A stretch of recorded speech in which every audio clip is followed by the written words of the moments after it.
This episode is brought to you by Progressive Insurance. Do you ever think about switching insurance companies to see if you could save some cash? Progressive makes it easy to see if you could save when you bundle your home and auto policies. Try it at Progressive.com. Progressive Casualty Insurance Company and Affiliates. Potential savings will vary. Not available in all states. Service Professor's BOGO special is back for a limited time. When you install an AC, the furnace is free. Don't forget to ask about 0% interest financing for 18 months. Call for details. We'll fix it in a snap. We'll fix it in a snap. You hear that? That's Service Professor fixing your drain, sewer, plumbing, electrical, heating, or cooling, and fixing it in a snap. Service Professor, we'll fix it in a snap.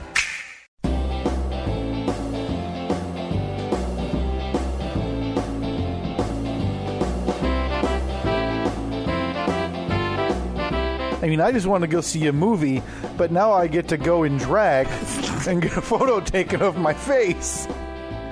Nice crying girl face. Dry toast. Dry toast. Same level for me as French toast. Yeah, if it starts with French and doesn't end with fries, it's garbage. Get it out of here. That's the most true statement, Steve, anybody, not just this podcast, any podcast anywhere, has ever made.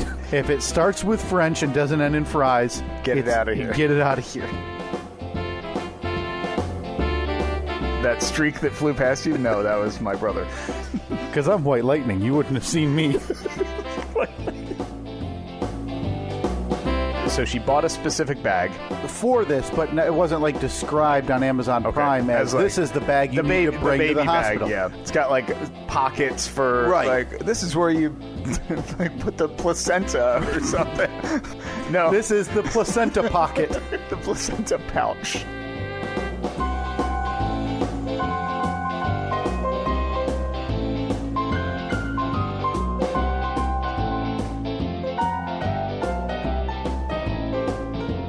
Boy, getting down to it, the nitty-gritty, huh?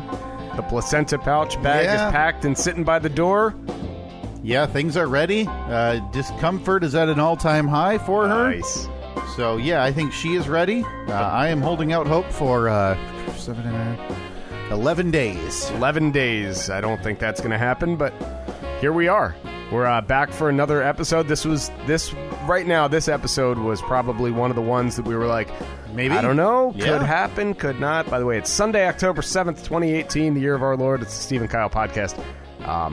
Yeah, like we were saying, this was the one that could have gone either way. Yeah, I'm glad to be able to get one in here. That's why we're doing it. Well, Sunday. I know we shift back and forth, but who knows what I'll be doing tomorrow? Yeah, exactly. You could be a dad. You could be a dad by the end of today. So what happens? Let's say we record this episode today. I'm a dad by the end of the day. Yeah. You know, we got that one in the tank. Yeah. But I'll have like 6 days burn. Yeah. And all these takes brewing in my brain. Exactly. That episode that we recorded hasn't been released yet. That could just become, that could go into the vault. Wow. Released like the Disney Vault? So we're going to have people clamoring for the 4K edition the original. of this is our Lion King. This one evergreen episode you and I recorded preparing for the birth of my child is our Lion King. Yeah. You know, I just realized I have no idea if I saved that episode, and if I did, where I saved it. Oh, good. So there's a good chance that is in like a vault, and then Steve ate the key and then locked himself in a cave and died. Right. So nobody's getting in there. Let me check on that. It should Listen, there was some content in there as well. Like there's some things that are going to stick with this listening. Nope, I got it. Don't worry. Don't worry. There's some things in that episode that are going to stick with this listening audience, and I think are going to spark a heated debate. Heated from that episode. I don't remember. We recorded it like 2 weeks ago. So well, I mean, could have been anything. We've already got a poll question from it. Do we? Oh yeah, there's big arguments going on too. Really? Oh yeah. I can't wait to listen. Like you're going to listen. I can't wait to hear what my two favorite hosts have to say. Well, Steve, you know, I might sound antsy, and that's true. Because one of my favorite things to do in life is watch people eat crow. So right now, we have been offered, and we have graciously accepted, an apology from one of our listeners. Yeah, she was so wrong and so dumb. So dumb. It's terrible. That's so rude. The thing is, too. Well, I mean, it's not as rude as what she did to us. Yeah, and the thing is, she's going to hear that after we talk to her, so she's going to be like, oh, that was nice, I talked to him, and then she's going to listen to the episode, and the first thing she hears us mention about her is so wrong, so dumb, times two. So when we have her on, we have to be very polite. Yeah, we have to be very cordial. Sure. Accept all apologies. Oh, it's, that was, it was us just goofing. No biggie. Now, we talked extensively about it last week, and we'll get into a little bit more spoiler-free discussion. Boy, will we. Spoiler-free discussion of the movie coming up shortly. But first, we talked last week about the Twitter feud that I was in with one of our listeners who decided to get on the wrong side of history, Steve. Yeah. Like all those people who hate Lee Harvey Oswald. Sarah's on that team. Wait a minute. What's up? I feel like that's not a good example. Wrong side of history. What do you mean? Well, wrong side of history, yes. Lee Harvey Oswald, yes.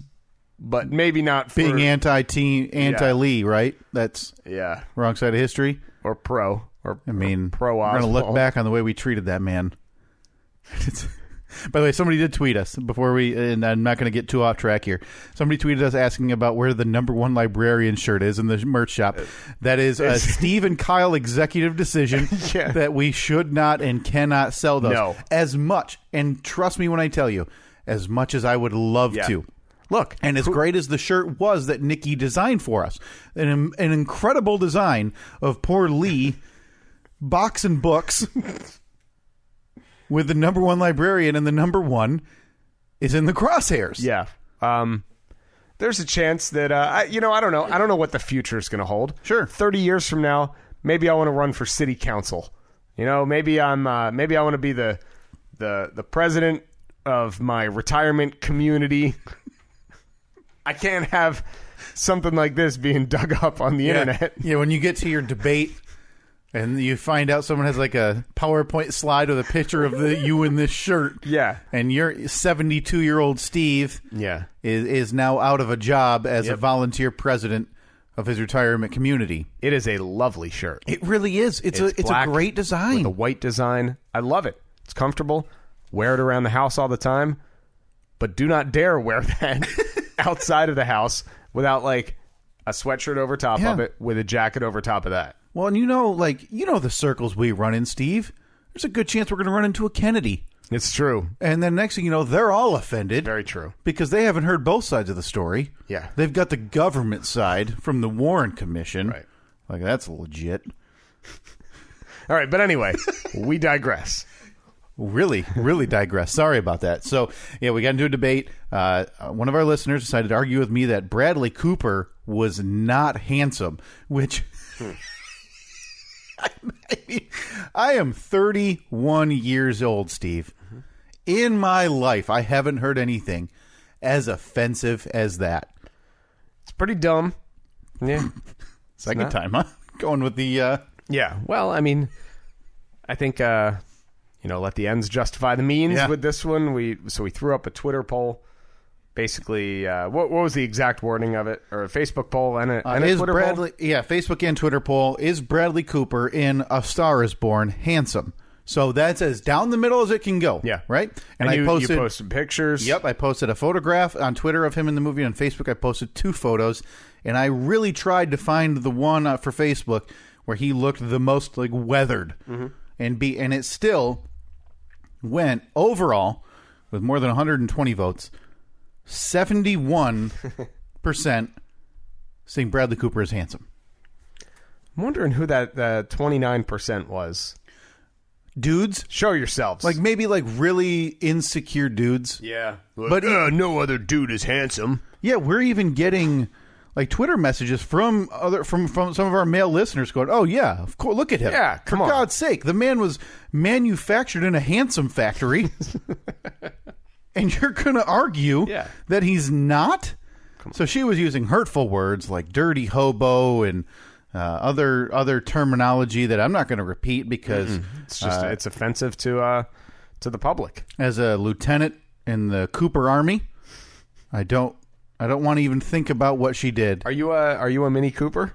Oh boy, that's what they're called. Apparently, that's a. I don't think it's a thing. I think it's just recently a thing because he was on, I think the Tonight Show last week to promote the movie, and they read a tweet. Somebody had because Lady Gaga's fans are the Little Monsters. Yeah, and somebody tweeted something about people are going to love this movie, especially the Little Monsters and the Mini Coopers. Wow. And they said it because Jimmy Fallon said to him, "Is that a thing? Are those your fans?" And he was like, "I guess it is now." Huh. So yeah, he's 6'1", so I guess I'm 5'11", so I guess technically. Would you guess this even after seeing the movie? Cooper. How tall would you think Lady Gaga is, if you had to guess? I don't know. I always imagine famous people being taller than they really are. And you saw the movie, so knowing Bradley Cooper's 6'1", you saw them next to each other occasionally. Yeah. Now, granted, that wasn't the top of your mind, but if you had to guess. If he's 6'1", she's probably 5'7", 5'8". 5'1". 5'1". She had to be wearing... Wow. Like phone books on the bottom of her shoes, and the cameraman would just have to... Clunk. The cameraman would just only shoot her calf up. So all the foot fetishists are now pissed at this movie because they didn't get to see phone book feet Lady Gaga.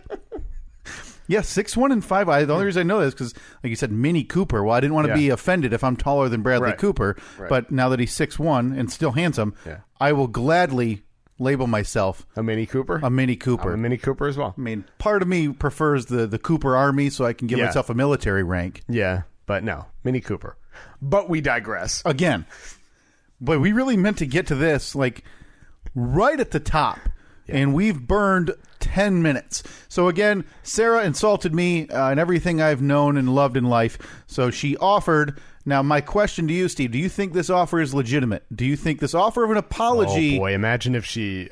do you think she's, like, waiting a snake in the weeds? It's a bait and switch. Get the hang-up button ready. Do you have a special button for hang-up? Yeah, it's the one that just says hang up. Hang up.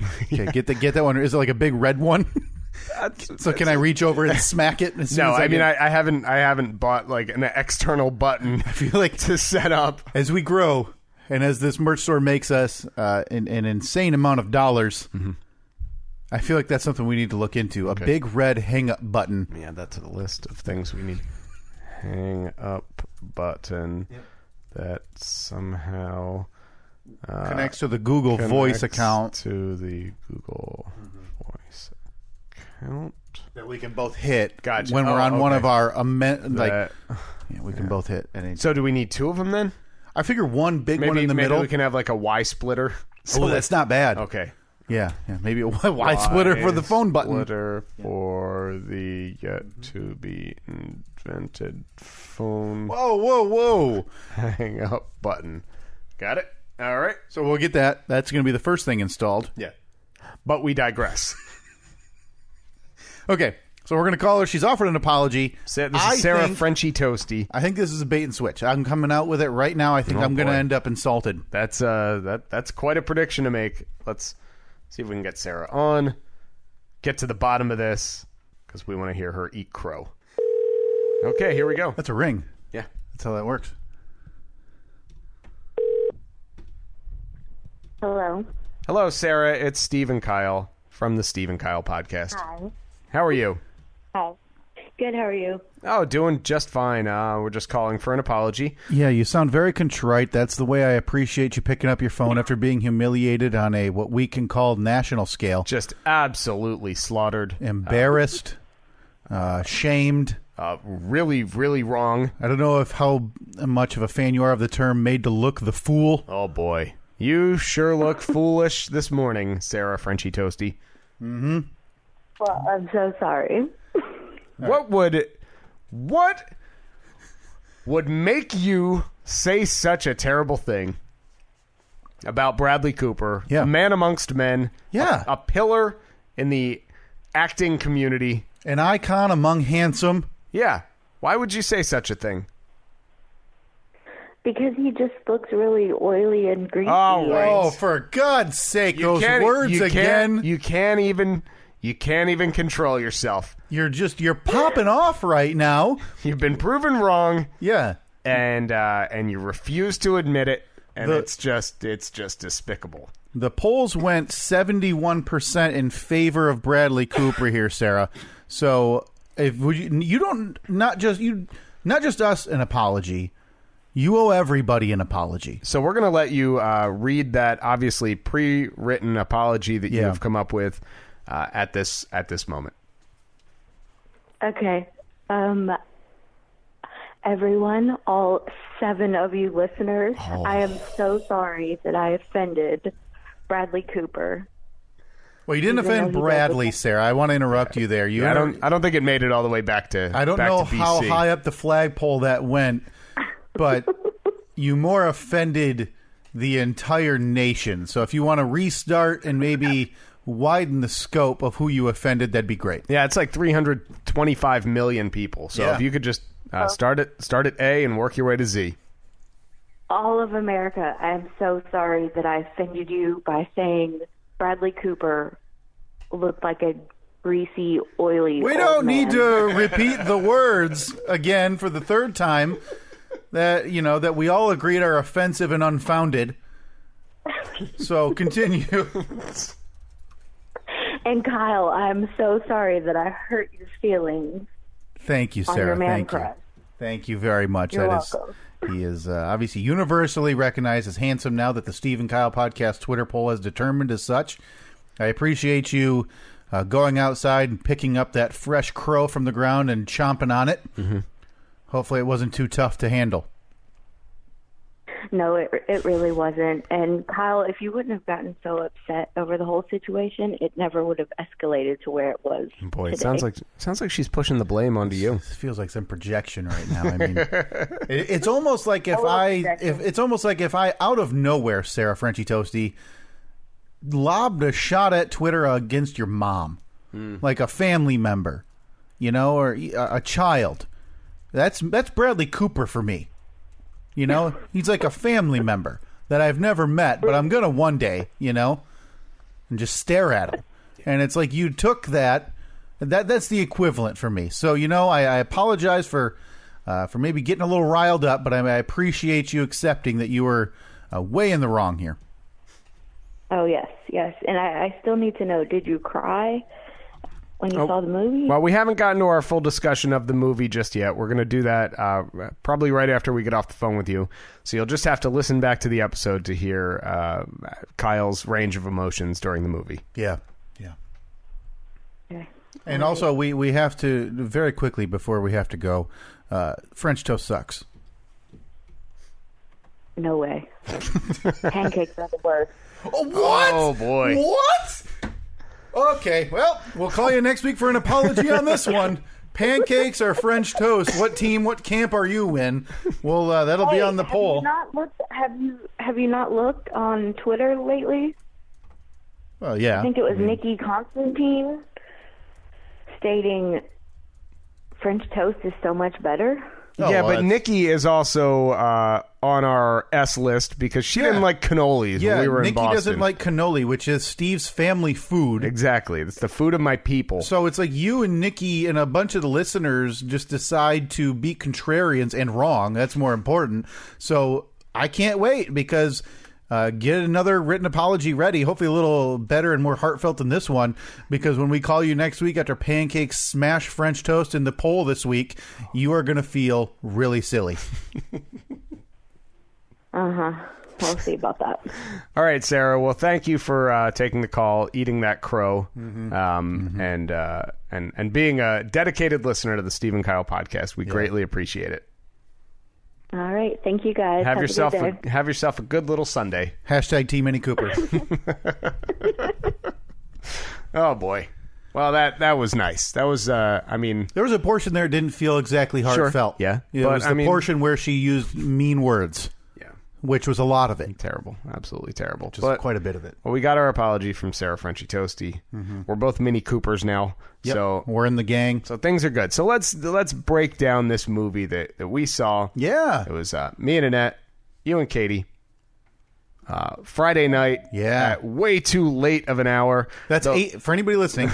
8:15. The witching hour of 8:15. This movie started, and as everybody knows, the time posted is not when the movie starts. That's when the previews start. So about, 20 minutes of previews probably? Or a lot. Probably 6 previews. Yeah, I think it's about 15 to 16 minutes of previews usually. A lot of previews. So 8:35-ish. 8:30, 8:35-ish, the movie starts. And the thing that I like about it... the witching hour. The witching hour, yeah. It's 8 p.m. on Friday. The thing that I like about... I really love when I go to a movie and it starts, like... There's not the... Miramax Films, a so-and-so production. 16 minutes of... Yeah. And then, like, this... build up where you see the rolling hills of the countryside. Yeah. This movie starts immediately. You got the lion roar for MGM, and then boom, we're in a bar. Yeah, and we're rolling. Yeah. We are. It's happening. Takes no prisoners. Yeah. So, incredible movie. I thought. I'm sure that you we briefly discussed it after the movie. Yeah. I'm sure that you felt the same way. But there's so much to talk about. To very briefly, loved it. Absolutely adored it. Is it going to win an Oscar? Yes. Okay. If for nothing else, then original song. All right. It will definitely be nominated and probably win. You think it'll be nominated for Best Picture? Yes. Okay. I think here's my guess after seeing the movie on Friday. So with fresh eyes, maybe a bit distorted eyes, I think it's nominated for Best Picture, Best Leading Actress, Leading Actor, Director, Song. All right. I'm not nearly the movie buff that you are. Yeah. But I think I can tell when a movie's really good. It was a great movie. I think you're looking for song, you're going to have like the main song, and it was released called Shallow with Bradley Cooper and Lady Gaga. It'll be up against 4 songs from the same Trolls movie, the animated feature. So that's the way those always go. Disney song that'll have 4 songs from one movie nominated, and then this. So yeah, I think it'll be nominated for all those. I don't know how much it'll win, but absolutely tremendous. Absolutely. Now I went in. Now this is the 4th iteration of this movie, A Star Is Born. Yeah, I think that the first 30s, one, it was 50s, like in the 30s, 70s, and now the most recent one was Barbra Streisand, Chris Christopherson in the 1970s. Purposely didn't read anything about him. I knew nothing about it. I knew that it was a remake from many, many years ago. Knowing what you know now, do you wish you had looked or at least read a summary or knowing like what happened in the other movies? Well, I don't know how faithful this iteration was to previous ones. The overarching themes are pretty close, pretty similar. Yeah. No, I'm happy that I didn't. I'm happy I went in knowing nothing, and so it was like completely fresh eyes for me, and I liked it. Yeah, so it was 2 hour and 15-minute long movie, emotional roller coaster ride about a relationship between an old crooner and an up and coming singer who's too afraid to actually sing her own songs until the old crooner forces her hand. Absolutely outstanding. Bradley Cooper and Lady Gaga had the soundtrack waiting for me Friday when I got home from work. Yep. Started playing it immediately. And if you're planning on seeing this movie, you don't want spoilers. Don't go read the soundtrack listing of the songs. We were looking at that before we started recording. The soundtrack listing is basically the plot of the movie. In hindsight, Steve. In hindsight, had I read the soundtrack listing instead of just hitting play and going, "This is awesome," I would have been able to accurately tell you what happens. Now, a lot of people, I bet you a lot of people, and especially people, 1970s, so people in their 40s, late 30s, probably are familiar with the last version of this movie, and they know what happened, so they're looking at us like a couple of idiots. Mm-hmm. But yeah, that is if you read a little bit into the soundtrack, the song listings, you'll know. Song listings tell a tale. You'll know where it's headed. So to answer Sarah's question and what I had been bracing you for a couple of weeks, saying that just prepare because I am an emotional mess at movie. I can tell. I'm a guy, when I see a trailer for a movie, I can oh boy, that one, that's going to wreck me. I'll tell you the next one, Steve, that's coming up, and it's called. I forget what Is that Trolls movie you were talking about? Listen, if there's anything that gets me emotional, it's animated figures with really tall hair. Yeah. Well, I mean, if there's a garage scene, yeah. It's a new Steve Carell movie. It's coming out on Christmas. The Wonderful World of Marvin. Welcome to Marvin. I don't know if I've seen that. Oh, Steve Carell plays a guy who gets randomly jumped at a bar and loses all of his memories, so he has to create a world with figures and stuff that he makes, and it's him like battling with. It's going to destroy me. I can already promise you that, and maybe Creed 2. Creed 2. Did you ever see Creed 1? I did. I mean, Stallone with the cancer, that didn't get you? It did, but you're an East Coast guy, Rocky Balboa, man. That whole movie, for me. If you blame the quad scene for ruining the whole movie for you. The movie was great, and then there was the quad scene. And it just ruined it. Okay. Absolutely ruined it, and whoever was, I don't know, who's in charge of that? Is that the director? Or is that, yeah. Like, I don't know. But when that scene was shot, and they're in there in the cutting room, and it should have been an indication when no doubt everybody in the room pointed and laughed at that scene because it was so ridiculous. I still don't understand where it fits in for that movie, but that movie, man. Well, I mean, as the a huge quad Rocky scene, it's reminiscent. It's basically a modern take on the Rocky training scene from the movies of old, the 70s and 80s, where at some point, the climactic point in every Rocky movie, he decides like, all right, back to my roots. I'm going to fight. And he goes out, and the alarm clock goes off at like 3:30, and he gets up and he puts 10 raw eggs in a cup, and then he drinks them, and then he goes out running through the streets of Philadelphia, and then he's boxing against the half slab of beef, and he's running up the art museum steps and through the markets, through the produce markets and everything, down South Street and through this area, through that area, and then they decided, hey, I mean, that's cool and all, and as a little hat tip to Rocky from 40 years ago, what do you say we have Michael B. Jordan run through the streets? This time, quads are going to chase him. And dirt bike kids doing wheelies. I don't even know if it felt like an homage to me. It was far and away the most out of place thing I've ever seen in any movie. Yeah. Just the whole tone of that movie was about, obviously the son of Apollo just battling with his father's life. And then all of a sudden he's running down a metropolitan Philadelphia road, which you've been there. There's traffic, except for the time he's running because it's just filled with quads and dirt bikes. I wonder if there's ever been an explanation. Like, we should look into I wonder if that's going to go down as one of those infamous infamous WTF moments from movies, like a BuzzFeed list or something. But come on, man. Now, I think you grew up on Rocky. Did you like the Rocky movies? I loved them, yeah, of course. So seeing him battle cancer and still trying to train... Great. It was great. The movie overall... pulling the heartstrings, the movie overall was great, and I would love to get the movie and just edit out that one scene to see how much more I liked it. Okay. So you're in for Rambo 5? That is crazy. You're in?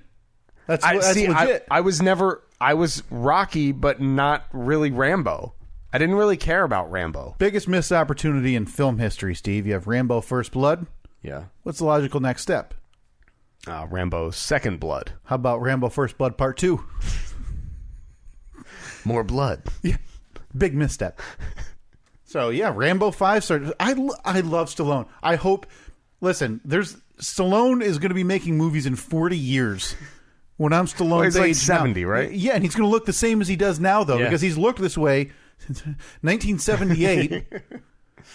Yeah. So he's making another Rambo. He keeps pumping out. Well, I guess it's not the Rocky series. It's the Rocky series, but it's not a Rocky movie anymore. It's a Creed series at this point. But pumping out the old hits. What do we need from Stallone? We need an over the top sequel. That would be nice. Yeah, I'd watch that. Maybe a cliffhanger sequel. Oh, cliffhanger Right? was my jam. Right? What Love other that. what other big hitters has Stallone done that we could use a sequel that are so like I've always wanted what were those Chuck Norris like war prisoner movies? Oh boy. Chuck Norris War Prisoner. I want to say that's what it was, but he would let's see. Missing in Action. What's it going to take to get, Chuck Norris. Oh, the guy from the memes, you mean? Yeah. That's how he's known. Yeah, so Rainbow 5 coming out. But yeah, I think Creed 2 will be the next movie that makes me cry. All right. I'm presuming. I'll go see that. When's that come out? I think Thanksgiving. All right. You in for that? Because I know Annette will not be in for that. Oh, I'm absolutely in for that, Steve. Okay, cool. And then the one after that will be this Steve Carell, Welcome to Marvin, I want to say is what it's called, All right. on Christmas. So that'll be a fun Christmas gift. Sit weeping in the theater. Just cry. Maybe alone because I left my wife home with the baby on Christmas Day. Saying I need to go see this movie. You need to take care of our son. Yeah. You had him. You take care of him. Yeah, not my problem anymore. I'll see you at the next Stallone pick. So A Star is Born. The important question, which is yet to be answered. Yeah. So we digress. Were the waterworks in full action on Friday night? 2 times, Steve. I was sitting 2 seats away from you. Yeah, not the planned opposite ends. Yeah. Just because of the way that we walked in. Yeah, Annette took the end, so I was furthest away from Annette. You were sitting next to Katie. And by the way, we can't forget to talk about the snack layout. Oh, yeah, obviously. It's very key. But yeah, 2 separate occasions, Steve. Now, can you guess, trying to keep it spoiler free, can you guess the 2? I think one may surprise you. All right. Well, the one had to be the end. No. Really? Did not. Wait a minute. No.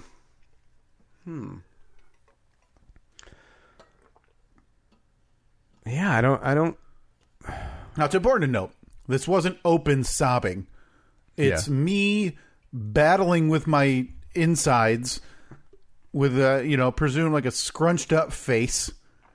And then a couple of tears rolling down was it when the side of the eye. When he went to see the ranch? No. Or like the aftermath of that when he got in the, him and his brother? No, one was a scene, first time he'd seen his wife in a little while after he had gone away. Oh, yeah. Okay. That one got me. Okay. Oh, because, yeah.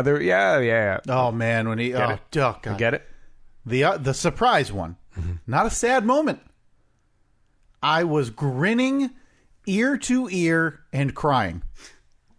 Does that help you? It's funny because I noticed there were a ton of times throughout that movie when I realized I'm just sitting here with the biggest smile on my face. And in hindsight, that's not going to sound accurate once you see this movie. But the first hour of this movie was just filled with joy. Is it a scene that, not a spoiler, you can see in the music video for the song Shallow? Yep. So when he pulls her out on stage. Yep, absolutely. That first time when they pull her out on stage, and I am not a Lady Gaga. I'm not buying her albums. You're not a little monster? Not a little monster. I mean, you can't be. Can you be a little monster? I'd be a big monster. And a Mini Cooper. I don't know if I want to call myself a big monster. The Venn diagram, is there overlap? I feel like there's a lot more overlap now than there was 5 days ago. Yeah. But I'm not a big fan. I don't hate her music. I'm not the guy downloading her albums. I'm not the demographic. I think that's fine. Right, yeah, you're more of a Kesha guy. But I think she's tremendous in this movie, and I think her music that she made for this movie is just as outstanding. But when he pulls her on stage to play the song that she wrote, Shallow, and to see her, she played it beautifully. She starts singing. She gets nervous. Yeah. She covers her eyes with her hands. It was the most endearing thing I've ever seen in a movie, and I couldn't help but to be so happy that I was smiling with a tear rolling down my face. That was a great scene. It was one of the best scenes of the movie.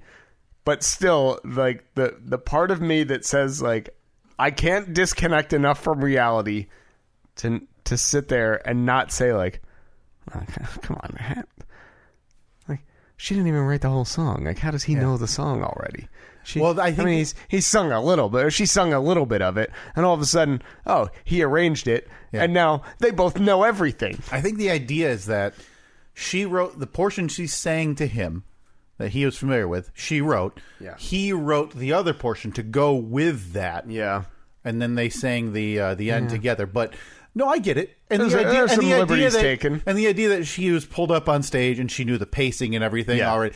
Obviously, Steve, we're suspending disbelief for a moment in time. Just a little bit. So I can grin like a buffoon and cry I get it. while this happens. See, it's not like Star Wars where I'm like, oh, yeah. Pew, pew, lasers. Yeah. No, but... I mean, it's obviously a step away from reality here that every movie has that. And this one, just as many with, oh, hey, so she just quit her job and now she has a record deal within, a week. Yeah.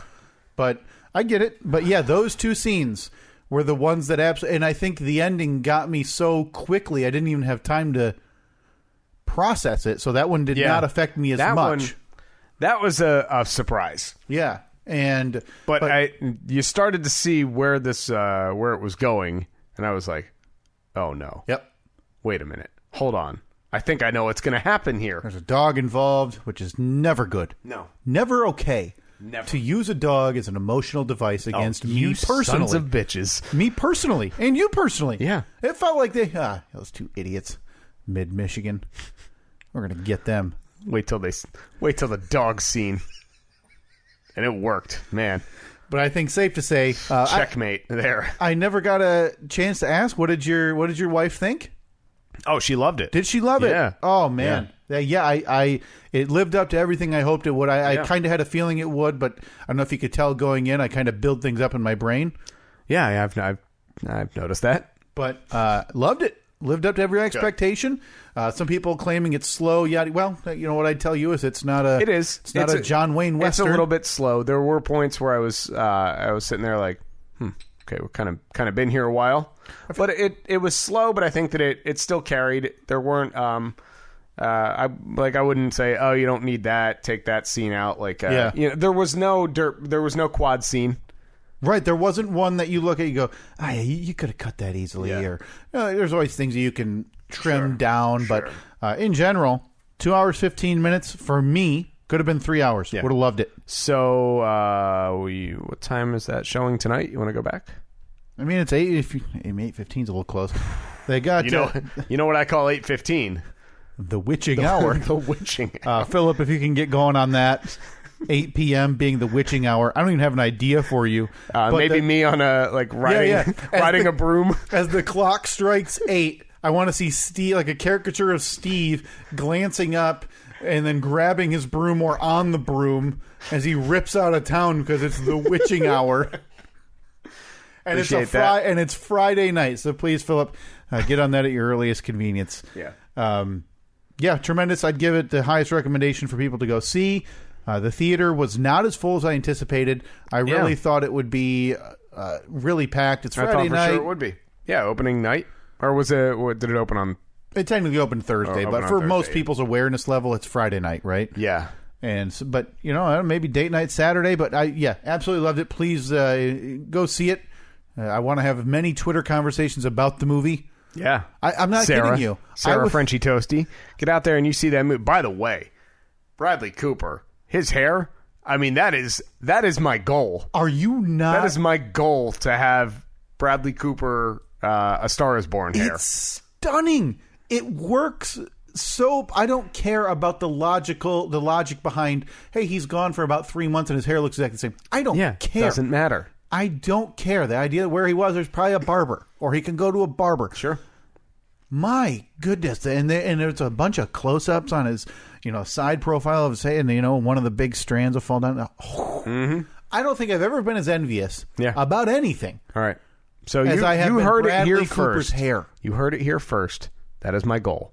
I probably got another, I don't know, I'd say 6 to 8 months before I have that. You think it takes that length to get that length? Well, let's see.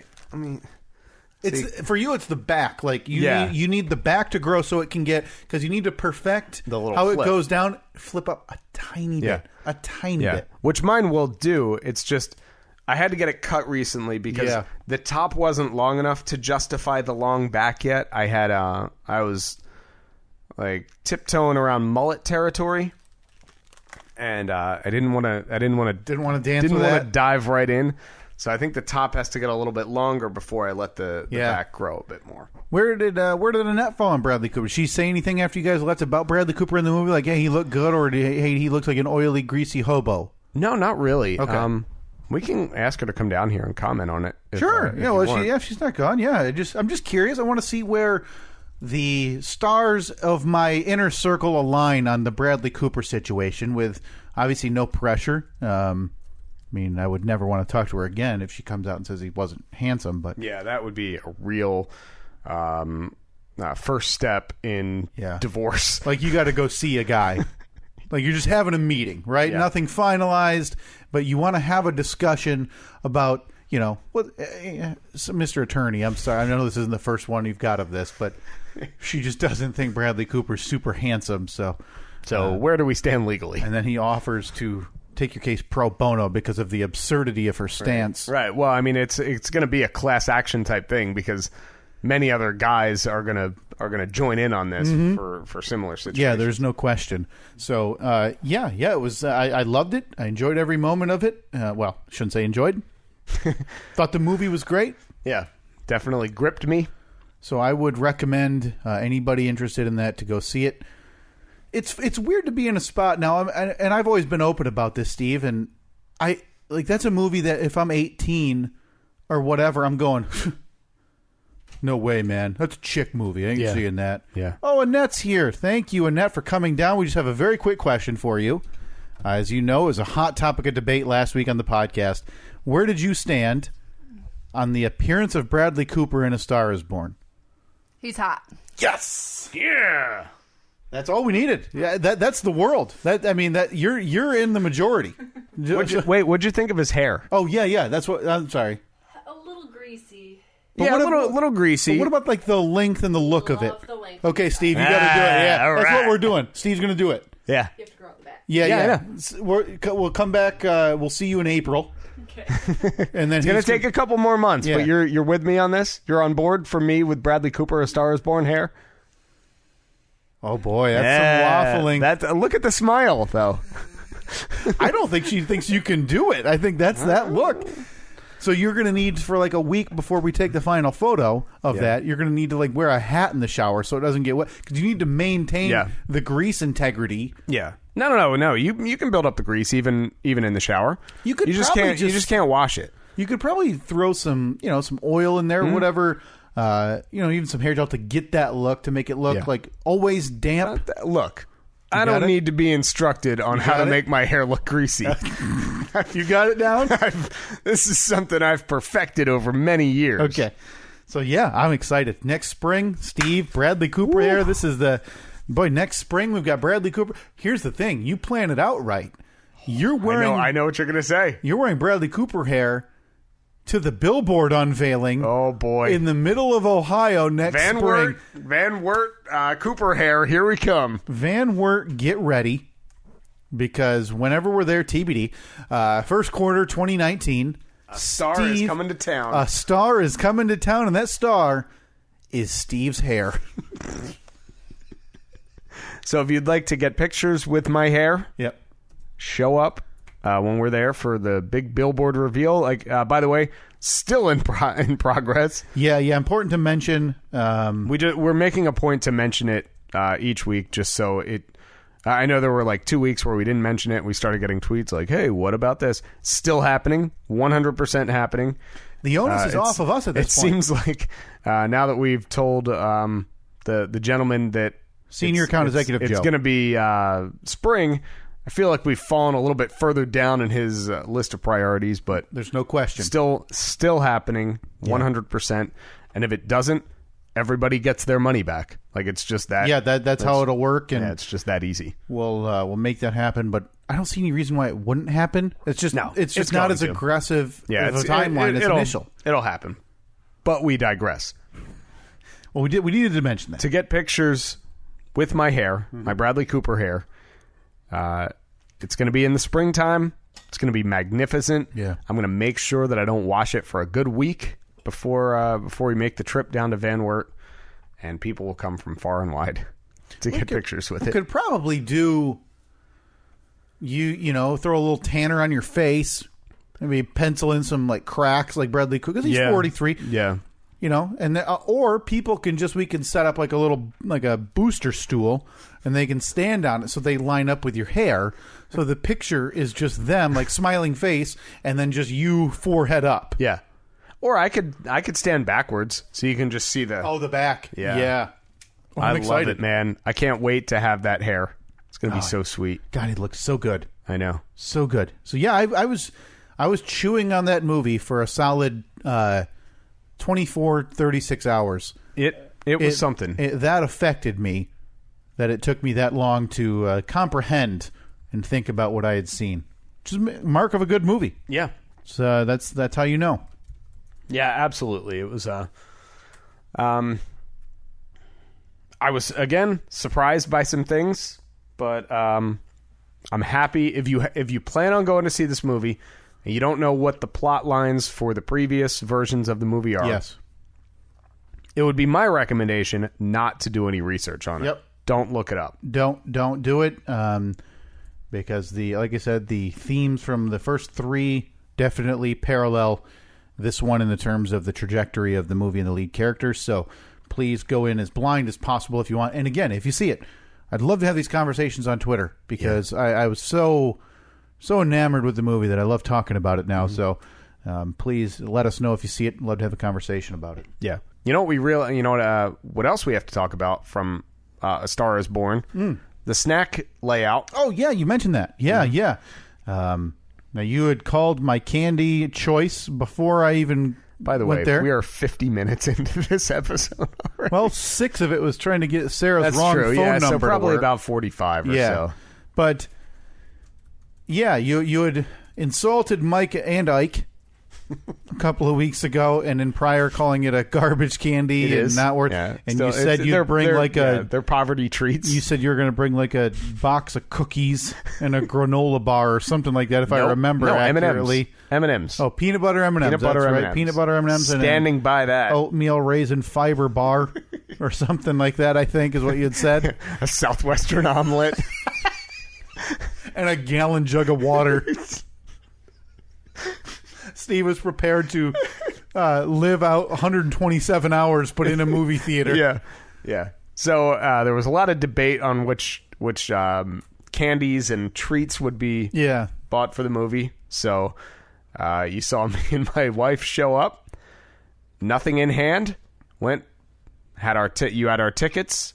We bought a single bag of popcorn. Went into the movie, and I purposely did that because I wanted you to think like, oh, I guess they're not doing any. I guess they're just gonna do popcorn. Well, that's insanity. I knew going in you weren't.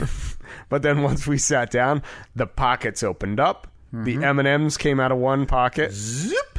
The Swedish fish for Annette came out of the other pocket. She opened up her purse. A drink. I had a Gatorade in there.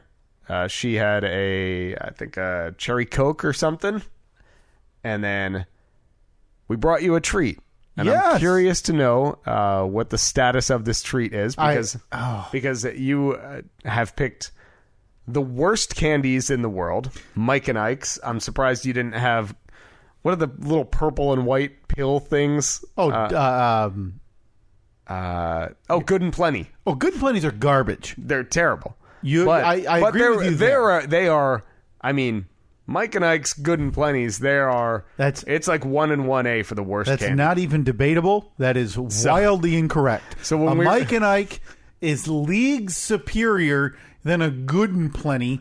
Also, I put a Good and Plenty in the same category as, what are those cinnamon things of garbage? Like Certs?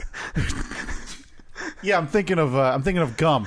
Turns out that's what I'm thinking of. No, not Fireball, obviously, but there's like some hot candy, and then there's like a cinnamon. Either way, they're all in that category. Well above that. Oh, Mike and Ike. Maybe we'll let a web poll determine that. But How would we? Is a Mike and Ike a garbage candy? Yes or no? Yeah. Oh, you're so wrong. it A is. Mike and Ike is delicious. Oh, the variety. It's like a Skittle, but chewy. Skittles are chewy. Well, you get that hard outer crust, to get to the flavor. Well, let me ask you, how happy were you with your Mike and Well, Ike? Steve, now this is a special situation. Now, I had these Mike and Ikes, and we brought them. All right. Happy or sad? Must pick one. No further explanation. We'll go with sad. We'll get back to that. So when Annette and I were at the convenience store earlier buying our candies, because only an idiot would buy the candy at the movie theater where it's priced $6. I know. You already paid out for the popcorn that I'm sure was affordable. Yeah, very affordable. Very affordable. Well, put it this way. The 5 items that we bought at the convenience store for $9, I did the quick math. It would have been like $24. There's no question. Something. No question. So I'm standing by that decision. Yep. And Plus, no regrets either. So don't try to shame me. No. I don't feel bad for the movie theater business charging more than $11 a ticket to see a movie now. Don't care. Yep. It just doesn't bother me. Nope. So we when we were at the convenience store, I said, we need to buy something for Kyle. We need to get him a candy. Well, knowing how this turned out, now I'm even more offended. And I wanted to buy you the most garbage candy I could find, so I considered Lifesavers, just the regular, Not the gummies? not legit not even the flavored ones, just the white ones, which are just like So mints. Yeah, but and that's in air quotes because they have little to no taste. So I thought about that, and Annette said, no, we can't buy him that. So I was looking for any other candy. I also I considered just getting you some like beef jerky, but that would have been too good. Too I would nice. have been jealous. Yeah. Would have been passing that bag down the row. Yeah. So we settled on I can't imagine. Oh, no. I also considered a bag of Werther's Original. Oh, my God. So, Like butterscotch. So your camps were either direct mints or senior citizen candies. Yeah. Okay. Well, I figure, sometimes you act a little older than you actually are. And I say that knowing one of my best friends, Chris, who I visited a couple times, I yell at him all the time about this. He always eats Werther's. Like, are your teeth soft? Yeah. Are you that old? Well, I mean, you have the Werther's Chewies, but you also have the Werther's Originals, the hard Yeah, the candies. hard candy. Either, you know what? And I'll say this confidently, they both suck. So we considered many different things. Finally, Annette made the final decision. We settled on a Charleston Chew for you. Which I told you upon receiving, and this is a ways back, that name and that idea of that candy was the inspiration for the Lucky Billy. Yeah. Just based on that's a tier 5 candy. At best. At best, yeah. And That is a garbage. I don't even know if it's top 10. I don't know what I would compare to a Charleston Chew, like where you see it in the store. What else would you be? Oh, I could get a Charleston Chew, or I could get this. Yeah. Because I can't think of another candy that low that has still been around for that long. Yeah. Is that the only thing keeping, like, is there a factory in Charleston and that, like, the main No, employer I'm assuming they're made by one of the big ones. Like, they're made by Nestle or something.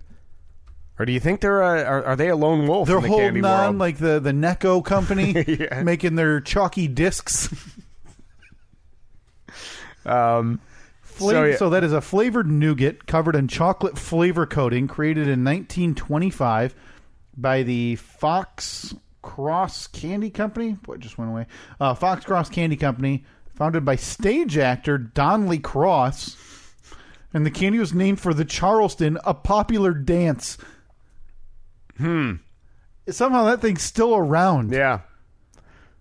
All right. Well, it looks like white squares with chocolate on them. So thank you so much for the So gift. you ate the whole box? Thank you Ate the whole box at the movie? so much for the Charleston Chews. Well, put it this way. When the movie ended and everyone's standing up to leave, and I said to you, don't forget your Charleston Chews, and you Oh, jeez. Oh, no. And you had to, like, dig. Somehow they ended up, I can't imagine how, but they ended up about 2 seats down, like, stuffed into the cushion. And you had to play it up like, they must have just, oopsie-doopsie, Boy, made it over there. how could that have happened? I mean, the mystery will never be solved. So, I have to ask you a question, and I need an honest answer. Sure. Did they make it back to your house? They did. Are they still in the house, not inside of a trash can? They are. By victim of forgetting, they're in the exact same spot I set them on Friday night when we got home. Probably right on the counter. Right on the counter, right still in the shrink wrap, keeping their integrity. Ooh, so boy. safe to say next week, Steve, you and I going to be doing the Charleston as we gnaw on whatever those things are. What are we seeing next week? Are we seeing? No, I was just thinking here at the podcast. I'll bring them by. Wasn't there? What was the other movie that you wanted to see? I'm waiting for Halloween. That is less than 2 weeks away. That comes out Thursday, October 18th. Okay. So if my beautiful wife, would be so kind as to wait just 12 more days. Now I know the due date's in 4.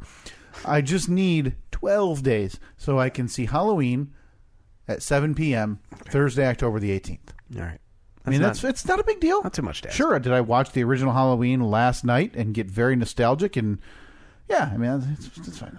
You know something? I think that your wife is kind of on that team too, though, because she had posted something the other day on Facebook saying, I wanted to make it through the weekend. Yeah, a very nice post about how you're excited about the baby. Yeah. Baby's going to be here any day now. But then, so it was this nice gushy post like, oh, we can't wait to meet our little buddy. And very nice. Made me tear up. We're going to be a team of 3. Exactly. I read that and I was like, oh, that's wonderful. And then at the end, she said, like, that being said, we have a lot of plans this weekend. So yeah, well, we had a little birthday shindig from my father, who's turning 60 the day this episode's releasing. Happy birthday to my dad. It's the man I look up to most in this world. It goes 1, 2, goes my dad, Bradley Cooper. That's not true. But turned 60. We had a little shindig for him. It's close, though, right? Yes. Yeah. Yeah, it's 1A. Where's your brother on that? This is who was Robert the... What was the guy... Robert the giraffe. What was the guy who played Bradley Cooper's brother? Was that Christopher Lee? Oh, boy, Sam I don't know. Lee. Not quite his level. I don't even know his name. So somewhere around there. Think of, like, in terms of people I look up to, there's a Lion. Brett Perriman was a Lions wide receiver in the 1990s. He was the guy I looked up to, so right below him. Mm-hmm. There's a running back. Touchdown Tommy Vardell took over for the Lions. He ran the football a lot. Right below that, probably. There's Vladimir Konstantinov, a red-winged defender, got injured in a car accident. Quadriplegic. Yeah. Below that. Now, are you talking pre-quad or post-quad? Oh, post. Post-quad, okay. Who was the guy who played Rocky's trainer in the early Rocky movies? Oh, Burgess Meredith? Burgess Meredith, Mickey. Yeah. So below Burgess. Who's the guy who played the brother? Paulie? Yeah, Paulie. Oh, well, that was, what's her name? Adrian's brother. Adrian's brother. Yeah, so I forget what Paulie's name was. So right there. So somewhere in between Paulie and Mickey. Somewhere between Paulie and Mick, below Brett Perriman. Wait, we got to find out. Paulie still in the most recent movie. Rocky. Or was in Rocky Balboa. I don't know if he was in Creed. I should remember that. I saw the movie. He was definitely in Rocky Balboa, though. Why is it not? Oh, Paulette. That's why. It's like, man, I thought that this would be first paid. Burt Young. Burt Young. Burt. So that's okay. So that's where my brother will fall. Yeah. But yeah, happy birthday to my dad. Turned 60 the day this episode's released. Had a little get together for him. And so I think that post could be a bit amended to say that she is prepared this instant. So it's go time. In her brain, very, ready very to go. uncomfortable. I can't blame her. Back, we left that movie. She was in not great condition. I did notice that it appeared as though she was shuffling around a bit in the seat, like obviously not being able to get completely comfortable. I can't imagine. Her lower back really, really bothering her the last few days, having trouble getting rest and having trouble. I mean, I can relate. I was bartended yesterday for a couple hours. And my lower back's a little sore, so I basically know. They not give you one of those cushy mats? No. Oh, yeah, there were. Oh, they were, okay. Yeah, but I mean, when you're working hard, it's basically like being 9 months pregnant. Well, I've told her, within a 7-day span, I got 2 shots. So I know what labor's like. Same thing. I mean, Same thing. There's, we're in the know, Steve. All right, so women, I'm tired of hearing about it. But yeah, as we prepare, I wanted to mention quickly. We still have to digress to get back to what let's digress. Let's go back to point whatever we're at. Where were we? We were still trying to get to this. We never did get to it. Wow. So the candy layout. I had my Mike and Ike. You bought me a Charleston Chew, which just, I tell you, it slipped through that seat crack, and that's the only reason I didn't. Yeah, 4 seats away and 2 rows back. That's the only reason I didn't chomp them down there at the movie. Now, were those individual bars in there, you think? Would it just be me? I don't know. Middle of this emotional moment, 2 characters crying all of a sudden. Is it just a huge brick? Yeah, is it just one? Yeah, is it like when you buy one of those $10 Hershey bars and it's just a brick of chocolate? I don't know. We'll find out next week on the podcast. If that's not a reason to tune in, I don't know if there is one. Now, there also was a key moment when the preview started playing, and then you just heard a loud when I opened up Annette's drink, because she kind of nudged me. She's like, I'm going to open my drink. And I just looked at her. I was like, just do it. Yeah. You got to break the seal on that. So, and during the preview is the best time. Best time. Mm-hmm. Only time to do it. If you do that minute 2, I don't care if they haven't even shown a character's face yet. I'm already mad at you. Yeah. Katie got really mad at the people behind us who showed up late, right at the end of the preview. So the movie started. And this, I think it was a family, 2 parents and 1 son. And they started... just chatting. Katie had to give him a very stern, now me, what I do, and this is my go-to, Steve, and I've perfected it over the years, is I give a 1 to 2 second too long stare. If I hear you chatting, total turnaround, and that's the thing. You can't just like corner your eye. No, you need to move the arm, maybe back of the seat next to you, do a full turnaround, look. Make sure it's 1 to 2 seconds too long. Okay. So when you think, hey, I've seen these people talking, 1 beat, 2 beat, turn around. I have a theory. Okay. Did you throw the Charleston Chew at them? Is that why it ended up a couple seats away? Steve, I don't know the physics of that movie theater. I don't know how those things ended up where they ended up. Uh-huh. I mean, you know how things go. Slinkies, I mean, they go backward, forward, up, down, left, right. So your defense for losing the Charleston Chew is that slinkies work in weird ways. Steve, have you ever been to like a mystery spot location where it's like it feels cars, like you're cars rolling roll uphill? And... That's all I'm saying is look what happened with the Charleston Chews. Maybe we were at one of those spots where it's like the beginning of a wormhole in the universe, and those Charleston Chews looked like, they moved backward. Uh-huh. Yeah. But so I have perfected that. There's a black hole right there at that movie theater. So I have perfected that over the years. What, you don't want to know what my wife has perfected? What's that? Shh! Shut up! That happened? I don't know if it was shut up, but it was a very loud... I was literally sitting right next to her. Yeah, it was a very loud either shush or be quiet. Wait, it was so one of those two. So she must have turned... She turned towards me. Okay. Yeah. I was going to say, Still kind of surprising that, being inches from your ear, you didn't... I didn't hear it. Oh, really? Yeah. And this was during the No, the start of the movie. First few minutes of the movie, yeah, they were I think still once chatting. the movie started, I was You're in like... the zone? Yeah. So, Laser that vision. was... So, you opened the drink. Again, perfect timing. She looked down. I think Annette looked down and thought, like, that bothered me. No, thank you. I appreciate you doing that because, as I talked about, that my biggest pet peeve is any portion during the movie and you have, like we talked about, guy with bag of Sun Chips. And it's just silence or crying on screen. You're wondering if the couple's going to make it or whatever. And all of a sudden...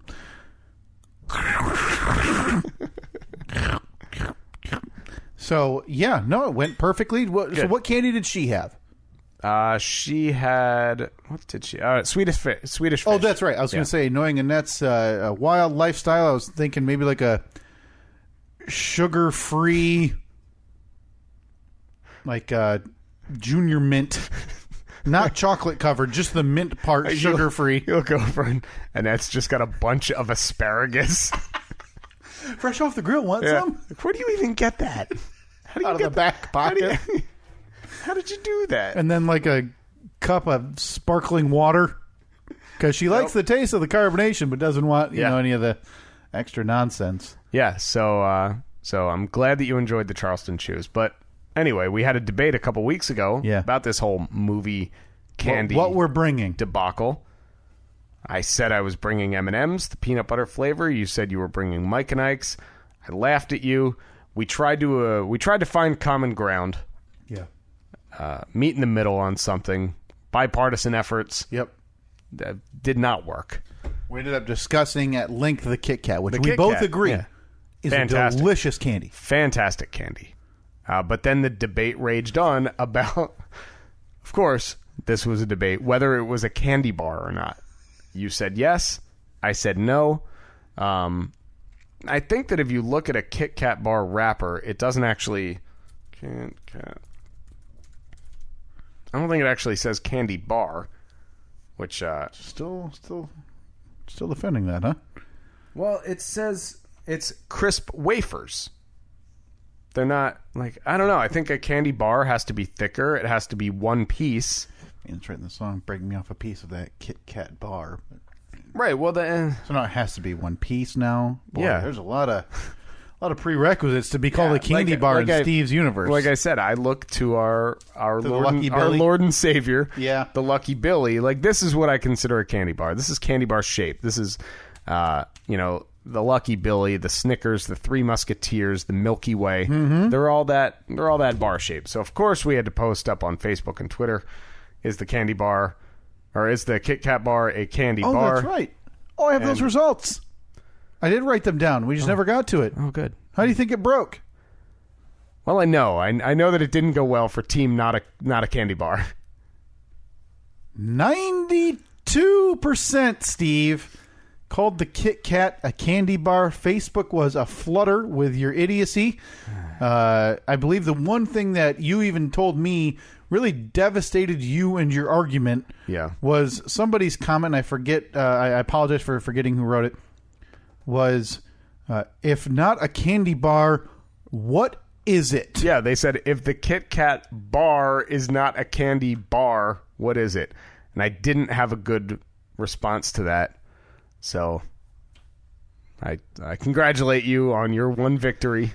That's my second victory. Thank you very much. They're rolling in now between the Kit Kat bar, the Bradley Cooper being handsome. Yeah, but that one we were in agreement. I'm just talking. We were on the same page. Right, on that was one. more. I don't want anyone thinking that I don't think that Bradley Cooper is a dreamboat. Apologize for painting you in that light. Never meant that was more of an anti-Sarah Frenchie Toasty vote. Yeah. Than Look, an anti either of us. I'm growing Bradley Cooper hair. Yeah, and I will be lucky to do this podcast because I'll have to peel a net off of you. Yeah, that's right. Like wake. You heard her. Like you saw the look on her face when I said I was going to grow Bradley Cooper hair. Yeah, I mean, to me that looked like more disbelief that you couldn't do it, but I get where you're coming from. Hey, I'm going to prove you wrong, woman. There was no hesitation either when we asked her. Like, she didn't use the word handsome, Steve. We're being cordial. Yeah. We're grown adults. She skipped right past that. Yeah. Went to hot. Yeah. Which, I mean, it's hard to argue. It's a good-looking dude. Yeah. Good-looking dude. So congratulations on your Kit Kat bar victory. Yeah, I apologize. I still don't know what you're getting at. I think the way we were going to describe it, if not a candy bar, would be a cookie wafer chocolate cookie wafer. Wafer crisp? Yeah, a wafer crisp. Yeah, let's go with that. Much easier to write on a package. Break me off a piece of that wafer crisp. Hey! I mean, you don't get the name Kit Kat in there. Sure. I mean, the people in the marketing department may not be happy with that you have a commercial and a jingle that doesn't actually say what the name of your... Hey, I propose renaming the product altogether. Yeah. Wafer crisp. The wafer crisp. Boy, if there's one thing to bring in, kids and people buying candy, It's not with a flashy name No. or a nice description. It's by replacing the entire label with the words Wafer Crisp. Yeah. Works out well. So. Beautiful. Beautiful. One thing I did want to get to before we get to the Fast Five. Yeah, because I know we're doing brisk 90 today. Yeah, and it's still going to go 2 hours. We've talked about a lot on this podcast, the DIY successes and failures, Steve, and you'd said last week you'd been on a bit of a down... I think you turned I've it reversed around. it, yeah. You fixed your water disaster. Well, not without incident. Fixed the water disaster in the fridge. Had to call upon Cy Nolan Ryan Young. Oh, no. In a moment of weakness. Did you need someone to pitch a softball? No, I needed a second set of hands because I was installing a valve. Uh-huh. Had to cut a small section out of pipe. Cut that small section out. Well, first I turned off the water to the house. Okay. Went to the lowest point in the house where there's a water valve. There used to be a washer and dryer in the basement. So I opened that. I figure that drains all the water out of the system. So when I go to cut that pipe, no problem. I drained nearly 5 gallons of water out of the system and cut that pipe. And there was still some water pouring out of it. And just kept pouring out of it. Kept going. Kept going. Kept going. Water all over the floor. I cut that pipe. I went to put the valve in. I couldn't separate the pipes enough to get the valve in, so I had to call on our buddy Cy. Came down here. 1 minute. He was grabbed onto the pipe, shifted it. Everything's good. Thought maybe you needed him to, throw some warm-up pitches. No. No, that was not needed.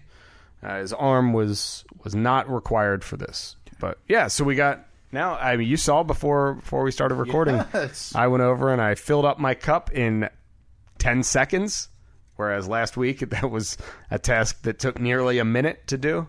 So we're good. No Got leaks. the water all fixed. I'm checking that pipe every 6 hours to make sure there's no water leaking out of it. I noticed you filled your cup and immediately went downstairs and opened the door to see if it was leaking. Yeah. So Yeah, well, that is... So you're good till the afternoon to check? That'll happen. Yeah, that'll happen.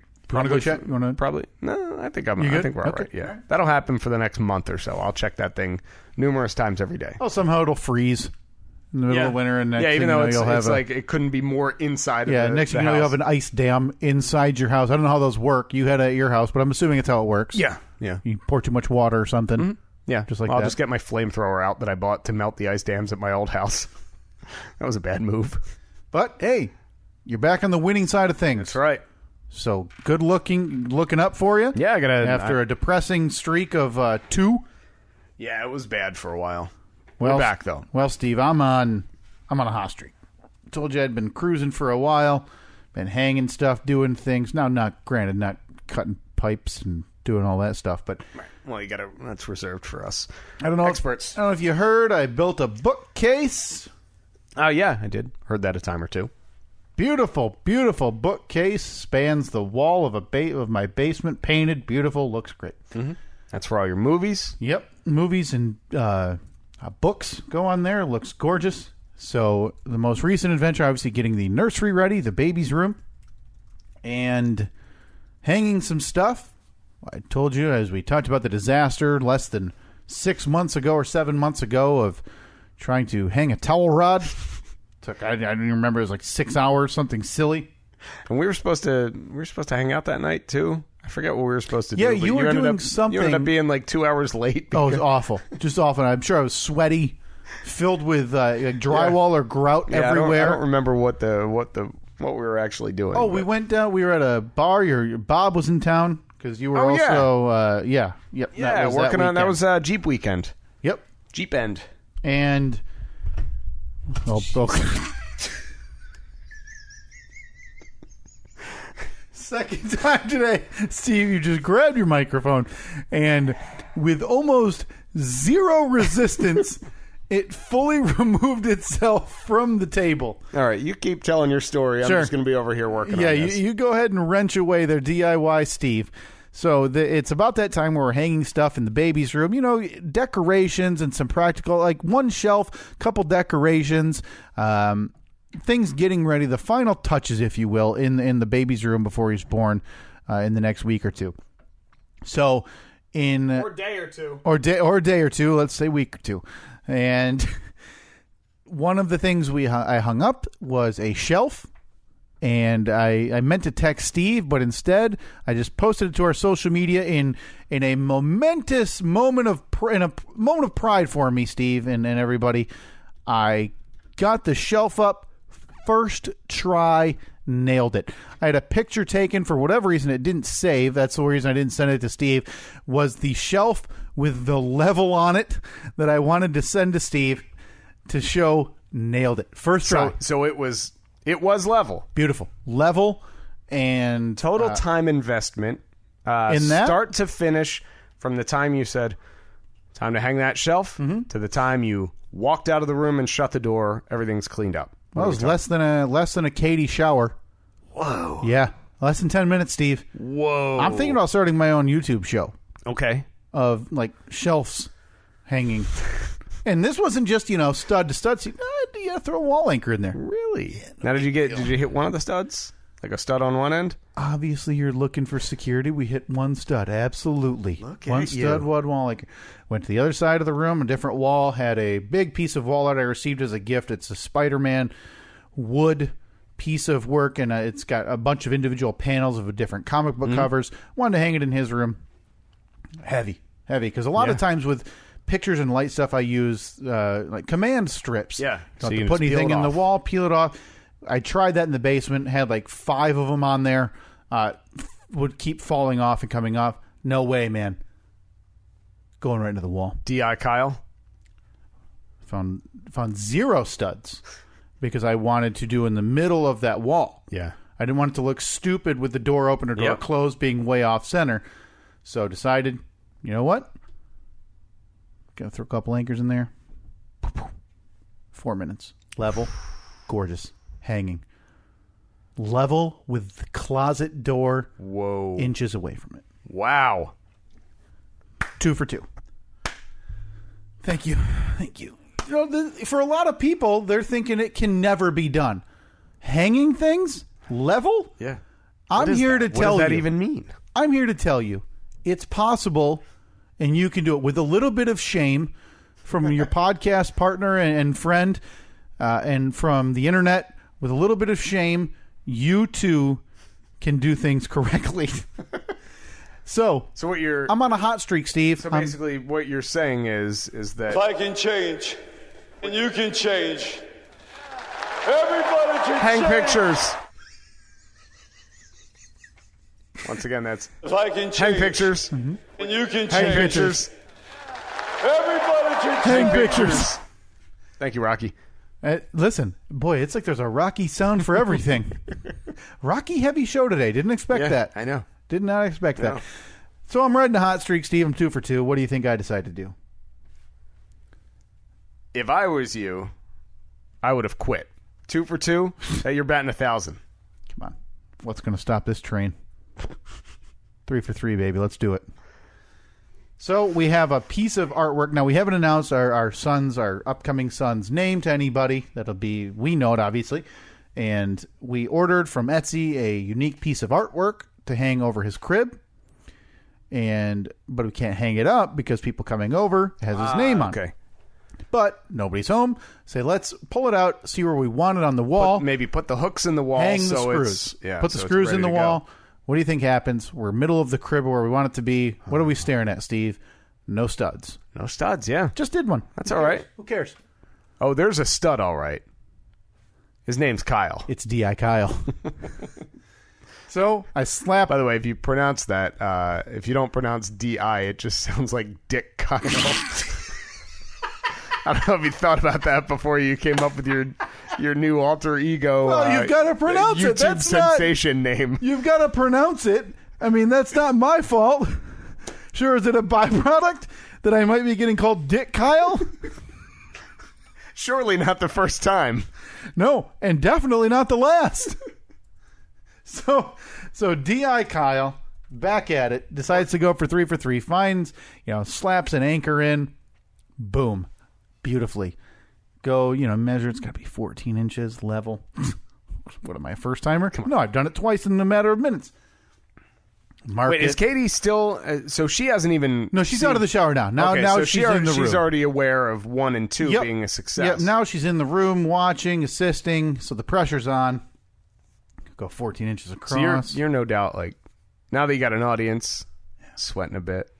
Yeah, but I'm so confident. Yeah.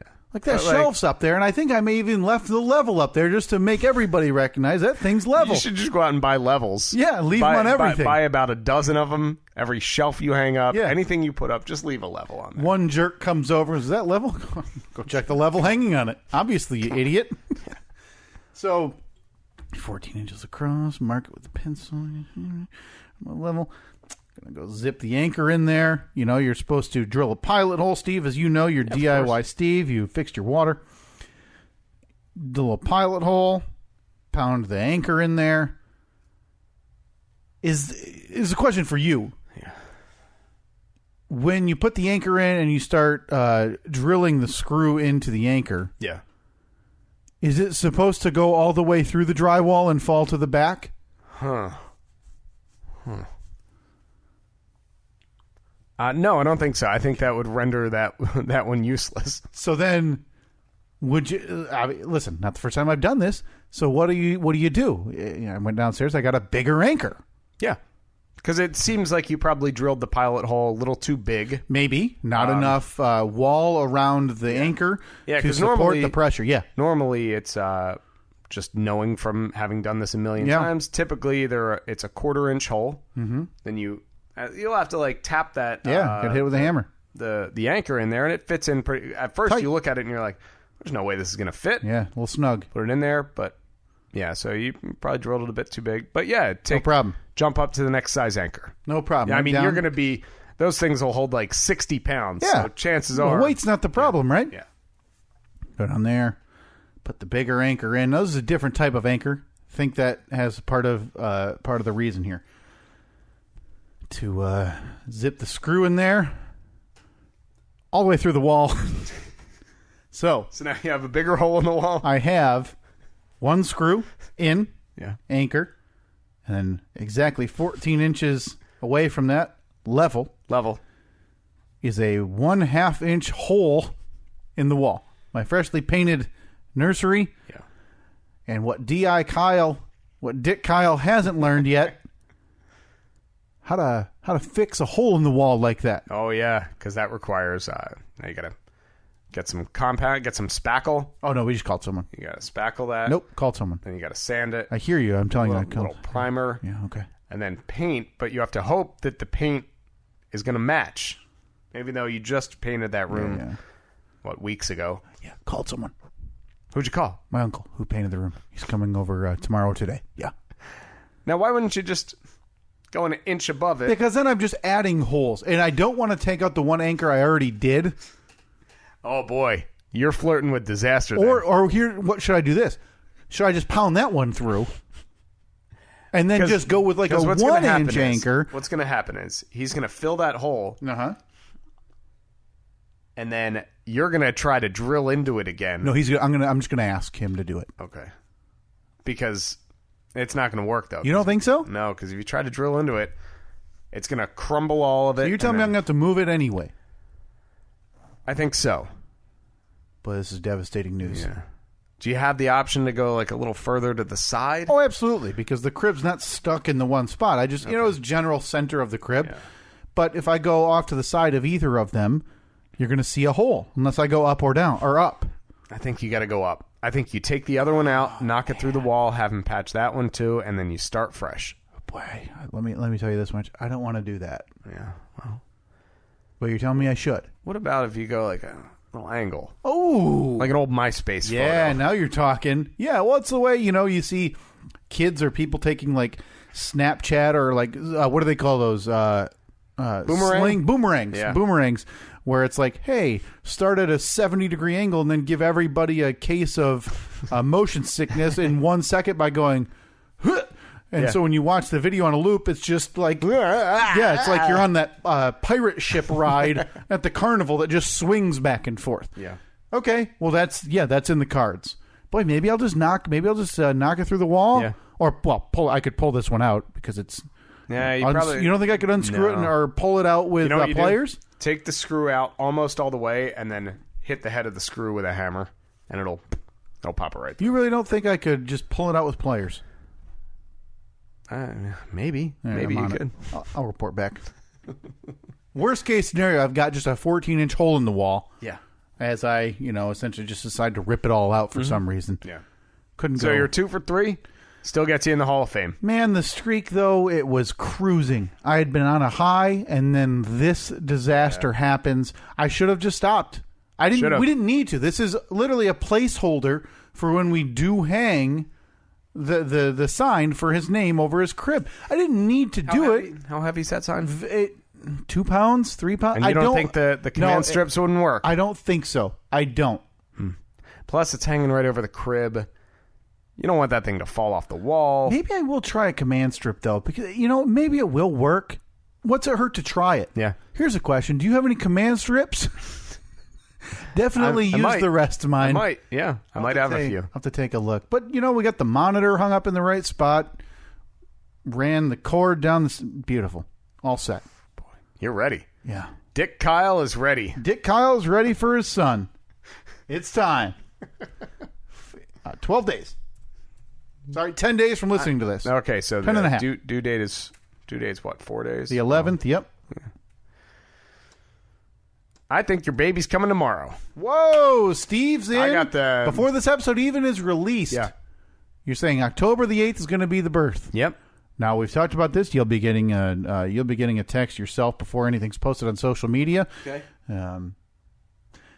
Is that just family exclusive and close friends that you think get the notification before social media at this day and age? Yeah, I think so. I don't know. Everyone does it differently. There are some people who are like, hey, we just had a baby 2 minutes ago. Yeah, here's a picture. Yeah, she's still bleeding. I'm sure she'll be fine. Yeah. No big deal. But yeah, I think there's a number of people that you should let know before social media. But then once you think about that, well, then some people, if they take it to heart, like, oh, well, it wasn't on the list enough to get a message before the world. Who cares? Yeah, I think who cares? I mean, you made it pretty clear you would. Well, I mean, I would offended. care. Yeah, you'd be offended. But other than that, who? Yeah, after me, I don't care because fair. That's very fair. Yeah, I'm important to me. That's it, man. It's this week. It's very close. Tomorrow, that baby will be here tomorrow. I'm still terrified. Baby will be here tomorrow. You guys will be home with the baby before the baby's due date. I am. Have you thought about that? Have you thought about how you could be a father by the end of today? No, and I refuse to. Every day you should be waking up thinking, I could be a father by dinner time. No, I refuse to. The Lions are on today. That's true. Yeah, big day. Yeah. Speaking of which, we got to roll. Yeah, we do. Looks like it's time for... Fast 5, 1, 2, 3, 4, 5, 5, 4, 3, 2, 1. Boy, I woke up this morning, did a Fast 5, and don't remember what any of them are. Ooh, that's kind of exciting, though. Yeah. Don't know what we're going to talk about. You want me to lead off or you? No, I'll still lead off. No, actually, you lead I'll lead off. Okay. Big, important. WWE Super Showdown. Oh, boy. I can't believe what Mankind did. See, I guess we'll come back to it and figure out. Boy, you must have some news for me. Yeah. The MLB playoffs. Exciting. Okay, someone has to explain to me how the Cubs went from having the best record in the National League to being eliminated from the playoffs, because that didn't work out how I thought it worked out. Maybe we'll have to explain that on the... I don't know. Yeah. We'll have to come back to that. A Star is Born. Fantastic. Go out and see it today. I might see it again. I thought, we'll come back to it, but I have thoughts on that as well, because that's a movie I'd normally look at and go, repeat viewing. Yeah. Khabib versus McGregor. I heard it turned into a bit of a mess after that fight. You didn't stay up and watch, huh? I did not stay up and watch. I know Khabib won. Yep. Spoiler alert if you haven't watched it yet. By Tuesday. Yeah. Or later. Insanity. Just nuts to watch that. We'll come back and detail that as well. And lastly, the NHL season snuck up. NHL season puck drops this past week. Yeah, I like hockey season. It's I don't know. I like the fall. So it's you hear that? Ooh, boy, it's gonna be hard to find that timestamp with the phone number disaster from earlier. But yeah, maybe. No, right at the beginning of the Fast Five, it should be easy to find. But yeah, I'll tell you this. You're right. It did kind of sneak up. I'm excited. I like hockey season. I think the talk of the league so far has to be gritty. Yeah, the new Flyers mascot, which is horrifying children and adults alike. I'll say this: the only reason I knew the season started this week was because our friend Jake, who plays on our softball team, tweets incessantly about the dumbest stuff ever. Poor Jake. Regarding hockey, boy, I'm going to miss that kid. I love playing softball with him. He's a joy to be around. One of the good man. Legitimately, and I'm not saying this just because I know he listens and we play. Legitimately, one of the nicest people I have ever met. Jake is a delight, and you all need to follow him on Twitter and social media. He is the nicest kid ever. My new favorite thing about Jake is whenever, during our softball games, whenever you manage to get on base, due to your lightning speed, Jake takes credit for it and refers to himself as your running coach. He is my running coach. He is. I talked about it. I've had issues like my shins. Yeah. And it's I don't think it's directly related to the Achilles, but it's since that injury, because it didn't feel like this last year before the injury and practices and everything. Running in these cleats, like even running down to first base and around, my shins start hurting really, really bad. Do you think maybe it's your cleats? Is it just cleats in general? I don't know. Well, you have those gold. How dare you dog the golden cleats? The golden cleats of speed? What are they called? Weren't they called? Weren't they like Dada's or something? Oh, no. That was my old chrome silver shoes. Oh, okay. Those are the Dada Supremes, which every kid from the 90s and early 2000s will remember. Like 20 Dada. years old. Oh, they're from the early 2000s. I still have them because they're, again, chrome. But yeah, Jake, I talked to Jake about it, and he gave me suggestions to lengthen the stride. And so, haven't had shin pain since then. Beat out an infield grounder this past week. You did. Look, the only time I was on base. But Jake is my self-anointed running coach. Yeah. So Jake tweets a lot about the NHL season. He's a big fan of our Detroit Red Wings and the prospects in the pipeline of the Detroit Red Wings. Was able to pick his brain this last week as a hockey amateur. Safe to say I'm not up on the lingo and how hockey works and if a kid's good or not good. Slap shot. Yeah. But definitely, started this week. Do you know, is there a favorite? Who won the Stanley Cup last year? Well, I know who didn't win the Stanley Cup. I know it was the Vegas Golden Knights. Oh, it was the Capitals. Yeah, Alexander Ovechkin spent the entire summer drinking and yelling into microphones. I know.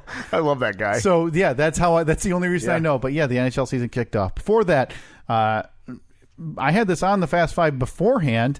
But my goodness, Khabib Nurmagomedov.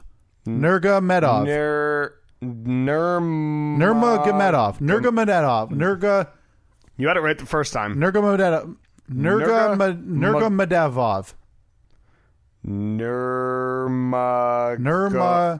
Will you let me get through it? Do it. Nurmagomedov. Okay, this is it. You got it right here. Nail it. Okay, you're just gonna sit back. Back and away. Nail the dismount. Nurmagomedov. Nurmagomedov.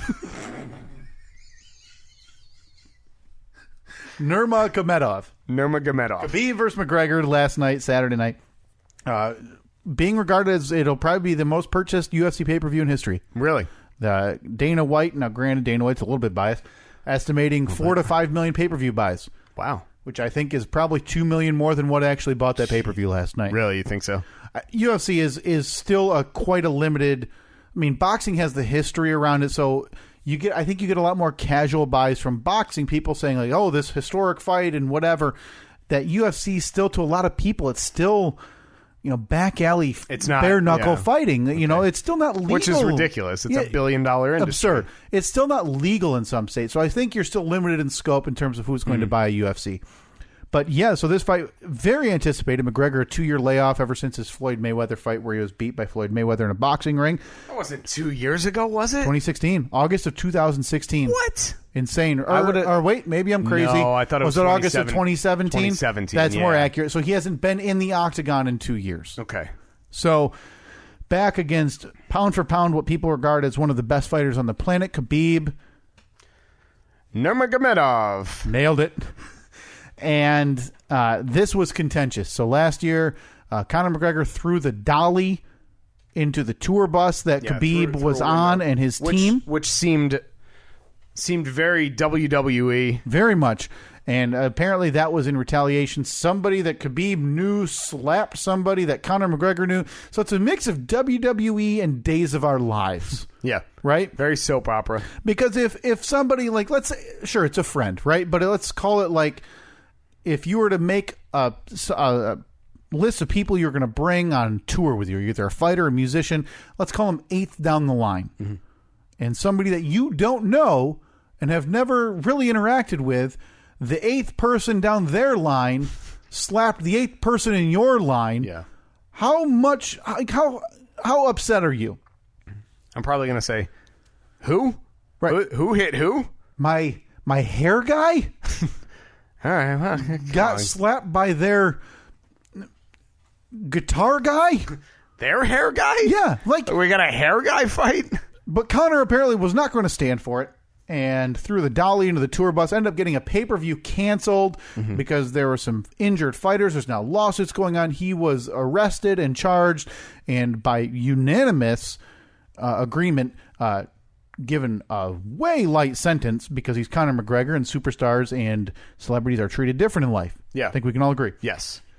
So that led to this fight this year where the press conferences and all the buildup has been insanely contentious. Families brought into it.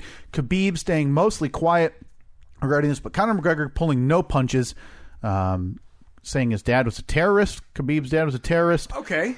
Pulled off a flight on 9/11, etc. Is that true? No idea. No idea. Safe to say, Khabib's dad, probably not a terrorist.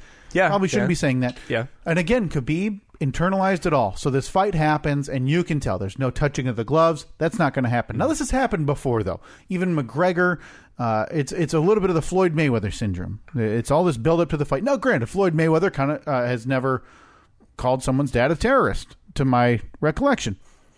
They're selling a fight. Wouldn't really put it past him. Right. But they're selling a fight. Let's not try to paint Floyd Mayweather into being a good guy. No, but what I mean is overall, like, Floyd will do that to sell his boxing matches in the past, but then after the match, the first person he goes to is the other opponent that he has just beat, and he spends time on the mic saying, hey, he's a great opponent, and he put up a good whatever. Yeah. Because I think more for him than most, he was selling a fight. Mm-hmm. Okay. Conor did that, and I think Conor probably thought that's what he was doing.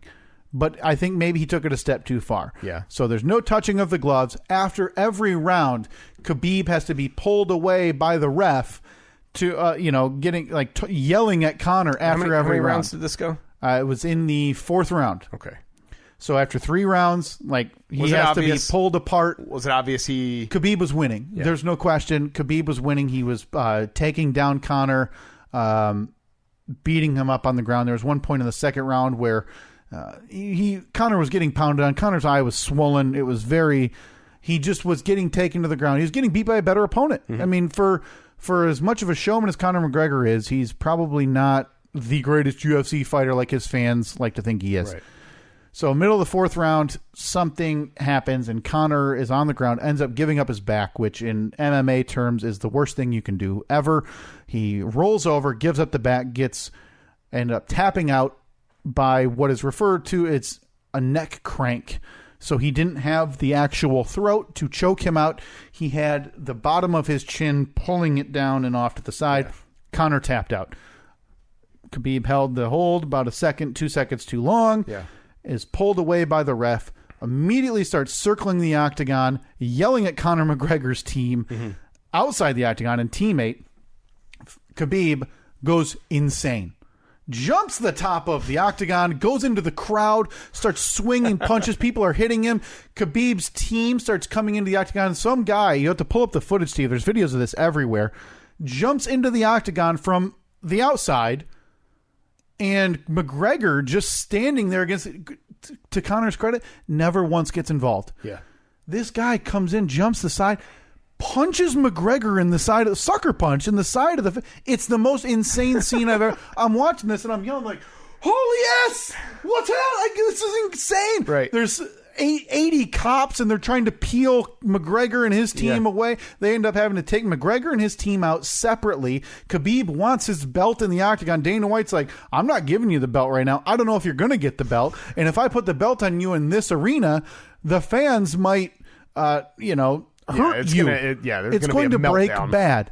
And still, they pull Khabib's. Oh, it's just insane. I've never seen anything like it.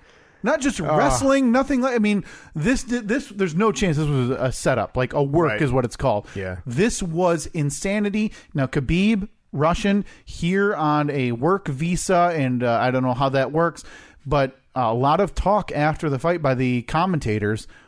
There's a good chance he's going to get that pulled. He won't be able to fight here. Criminal charges because he jumped the octagon. That's assault outside of the octagon by punching and attacking somebody. The most absurd scene I've ever seen. Which Steve, you and I talked about it. We'll see the rematch. We'll see that footage in 6 months when they fight again. Yeah, exactly. It's that's the way it works. Yeah, Dana White. He'll, if he hasn't already, he'll no doubt have a press conference saying, "Oh, absolutely unacceptable what Khabib did. Terrible." Yeah. He's probably going to get suspended for a long time if he ever fights in the UFC. Ever. Again. We might cut the greatest he fighter. Might be gone forever. There's not a chance that we will bring him back to make millions and millions of dollars off of him in just months. There's punishments here, and somebody must pay the price for this egregious act. Yeah. So, we'll see that rematch in less than a year. Yeah, look forward to it. Before that, A Star Is Born. We talked about it at length. Loved it. Glad you're on board. Yeah. I tried to wait to get your opinion. I kind of thought that you enjoyed it and thought it was a good movie. Yeah. We talked about that at length here this episode. Team Mini Cooper. Team Mini Cooper. Oh, yeah. Absolutely. A lieutenant in the Cooper Army. Before that, the MLB playoffs. So, you were mentioning the Cubs, so I pulled up the standings. Here's what happened. Now, Major League Baseball a couple of years ago expanded to add a second wild card team. It used to be one wild card team. Yeah. So it would be, 4 division winners and then 1 wild card. Nope. What they have now is 4 division winners, 2 wild card teams. Sure. Sorry, 3 division winners, 2 wild card teams. Okay. So the 2 wild card teams play in a 1-game playoff. The winner of that goes on in the round to the next round of 5. What happened in the National League this year was the Chicago Cubs finished with 95 wins, 68 losses. The Milwaukee Brewers, 96 wins, 67 losses. So even though the Cubs were only a game behind, they were the wild card. So they were in a 1-game playoff against the Colorado Rockies, who won 91 games. Colorado Rockies won. That's so the insane. Cubs bounced. Yeah. Well, what's worse is the American League, where the Boston Red Sox won 108 games, Houston Astros won 103 games, New York Yankees won 100 games, Oakland 97. Oakland bounced in a 1-game playoff, even though Oakland won more games than every team in the National League. Oh, that's crazy. So, the Major League Baseball playoffs, obviously the big series everybody talking about, New York Yankees, Boston Red Sox, because that's the most storied rivalry in baseball, and got off to a 1-1 start. That series looking to go 5 games. Fenway Park going crazy last night. Sure. Their $230 million pitcher, David Price, did not make it out of the second inning. Yeah, I heard he's not doing so well. And he's a very sensitive man. He was in the news for arguing and getting really, really mad at Dennis Eckersley, who is one of the commentators for radio or TV. Yeah, he played for the A's. Yeah. Hall of Famer. Yeah. And he had some things to say about David Price not pitching well. Well, David Price got all upset about it, and they had a big tiff that had to be ironed out. So I imagine him getting booed off the mound in the second inning by his home fans last night is not sitting well with him today. Probably not. But his playoff record, he has like a 7+ ERA. He's really bad. Not good. So, I love the play. I'm not a baseball guy if my team's not in it. I love the playoffs. It's the only time I'll watch a game. It's exciting. Yeah. The only problem is they still take 4 hours a game. What happened when a couple of years ago they said, we're going to speed up baseball, and they got the pitch clock in there? That's going to be a major labor argument going forward because do you think do the players like it? No. That's the thing. Okay. Major League Baseball wants to institute a pitch clock and other rules. Technically, you're not allowed to step out of the batter's box if you don't swing. Well, last night, J.D. Martinez took a ball and walked 8 feet out of the batter's box, and it was a minute before the next pitch. Yeah. It's just, it's hard to watch unless you're invested. And I'm not invested, but I like sports, and I love the aura of these October baseball games, and it's I love it. I love it, but I can see how it turns off regular fans because it's 4 hours long. It takes way too long. Before that, Steve, I know you were up yesterday morning. WWE Super Showdown, a pay-per-view in the great country of Australia. A lot of big matchups going on. The Shield versus the Dogs. Yesterday morning, 5 a.m. Oh, boy. The Shield versus the Dogs of War. Big matchup, 6-man tag.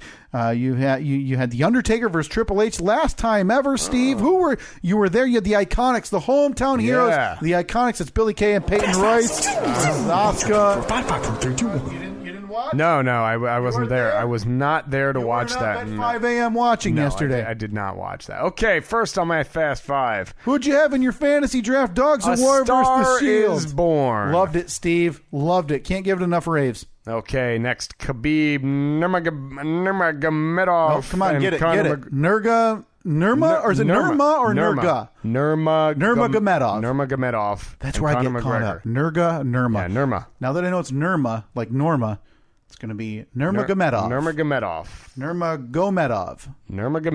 Khabib Nurmagomedov. And Conor McGregor. The most insane scene I've ever seen in a professional sport, ever. Okay, next, Kanye West on SNL. Just get away from me forever. I'm so tired of anything Kanye West. We'll come back to it. I don't want to rant. We're over on time, and there's football on. Okay, next, Brett Kavanaugh. Seems like everything went smooth. Yeah, I mean, just, you know what? I know standard. It didn't break the way a lot of the country wanted it to break. I'm glad it's over. Yeah, and on the bright side, we only have to deal with it for like the next 4 decades. Right. No biggie. Listen, my sports betting thing got through. I don't care what anybody else. I tried to tell myself to calm down because I'm going to be a one-issue voter this November, and I know that's selfish. I am voting based on sports betting. And finally, number 5 on the Fast Five, pot at LAX. Didn't hear anything about it. Oh, no, man. What's going on? Did they find a big stash? No, LAX is going to allow people to carry marijuana. Through security? Yeah, through security in their carry-on. See, that's nuts to me because that's federally regulated. And you know what else is federally regulated? Boy, having trouble there. Is the TSA.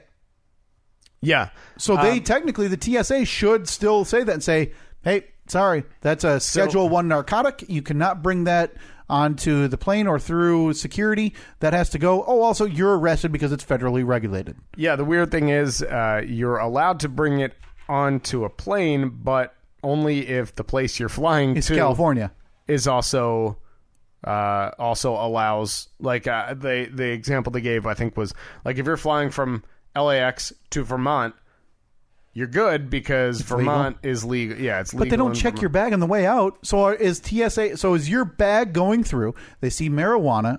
Is the TSA agent who just scanned that going to say, "Can I see your ticket? Where are you going?" I don't. Because you could be. Let's say you have a layover in, wherever else it's legal. Oh, I'm going to drop it there.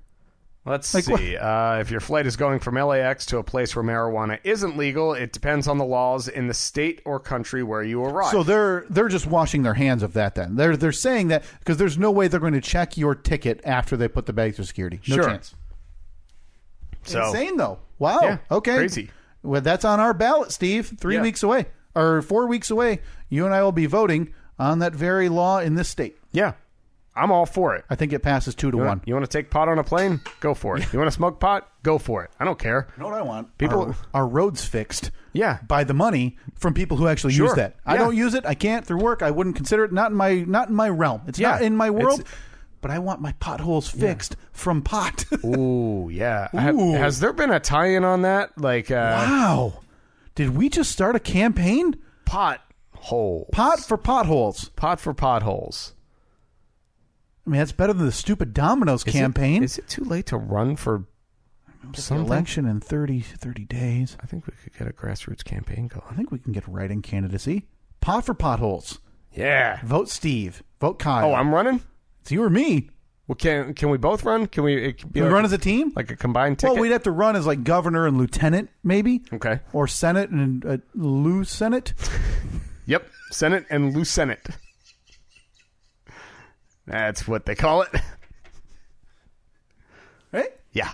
Like the Lou Senator, like the Lieutenant Governor, but we have the Lou Senate. Why wouldn't it be Senator? Lieutenant Senator? Dude, you just knock that middle out there. You many- save yourself a couple syllables. Too many words. Ain't nobody got time for that. All right, next, before that was Brett Kavanaugh. Boy, that really turned into a zoo, didn't I it? know what you're talking about. Went smooth, open hearing, sexual assault allegations, FBI investigation, narrow vote to get him out of a committee, 30-hour debate. Yeah, no, it went smooth, man. This is how all of them go, right? Yeah. Well, and like I said, on the bright side, we only have to deal with the ramifications of this for the next 4 decades. Hey, I'm glad it's over. Yeah. Me too. Happy it's over. Kanye West on SNL. God, just go away forever. Yeah. Why can't he just move to Wyoming and get lost? I think that Kanye is a smart person when it comes to getting himself out there, marketing himself, constantly being in the conversation. I think anything that he says is really stupid. Right. Conversely, I think he's the dumbest person on the planet. Yeah, he's brilliant, but he's stupid. Not a smart guy. He doesn't know what he's saying. He doesn't understand what he's saying. He's had a pretty good life, so he assumes that everybody else of his skin color has had a pretty good life too. Like when he said that TMZ video a couple months ago when he was at the TMZ headquarters, and he was like, oh, well, the only reason that slavery happened is because we let it happen. And like one of the dudes there, it was an African American man, was like, Kanye, you can't just say that. Like, that's irresponsible for you to say that. Right. He's like, your experience is a lot different because you're a multimillionaire. Like, you may not have a lot of the issues that the people with your skin color that aren't in your situation have. And I just don't think that he's not a smart person. He's a very dumb person. I'd agree. Everything you said. And that's not because can't he, stand and him. I'm not saying that because like, oh, he's a Trump supporter or whatever. That doesn't have anything to do with it. I would have said that Kanye is a stupid person 3 years ago. I think he has a very serious mental health issue. Yeah. That has gone unaddressed, and what only magnified that is by him being included in the Kardashian circle of death. Yeah. And there's no chance that his cycle of fame ends well. I really don't think so. I think he's closer to a Britney-style meltdown than he is any type of career high point or resurgence. All right. Before that, we had Khabib Nurmagomedov. Khabib Nurmagomedov versus Conor McGregor. Now you came in here all happy this morning because you had tweeted something. You thought for sure that your tweet had gone viral. Yeah, no, this is the last time I'm going to be doing this podcast because later, losers, I'm about to go viral. Okay, which surely leads to money and fame. Yeah. Because I dropped a tweet last night, 1:30 a.m. Let's hear it. I actually just retweeted it myself. So you retweeted my own tweet, your own tweet. Yeah, but I just retweeted it saying RTing this because it's my opus, which is like that. This is my crowning achievement. Yeah, it's early, but I'm on my way to going viral and being famous. I'm at 5 likes. And hey, it looks like someone just retweeted it. It was me. Said Khabib Nurga, not going to have a job anymore, am I right? That's a reference to Office Space. Hashtag UFC 229 because you want to get the people searching that hashtag. And then our Office Space joke's still cool in 2018. Now what you pointed out to me is accurate. I dropped the ball. You totally. I should have dropped the GIF or an image of the two Bobs, from Office Space in there. Missed opportunity, absolutely. Terrible. I don't think that's going to hold me back though, because I think it's proven that it has held you back. You know what doesn't fit in the BuzzFeed listicle that I'm trying to make, because that's how you get famous, is a GIF. Yeah, no one's using them anymore. Just text. That's all you need.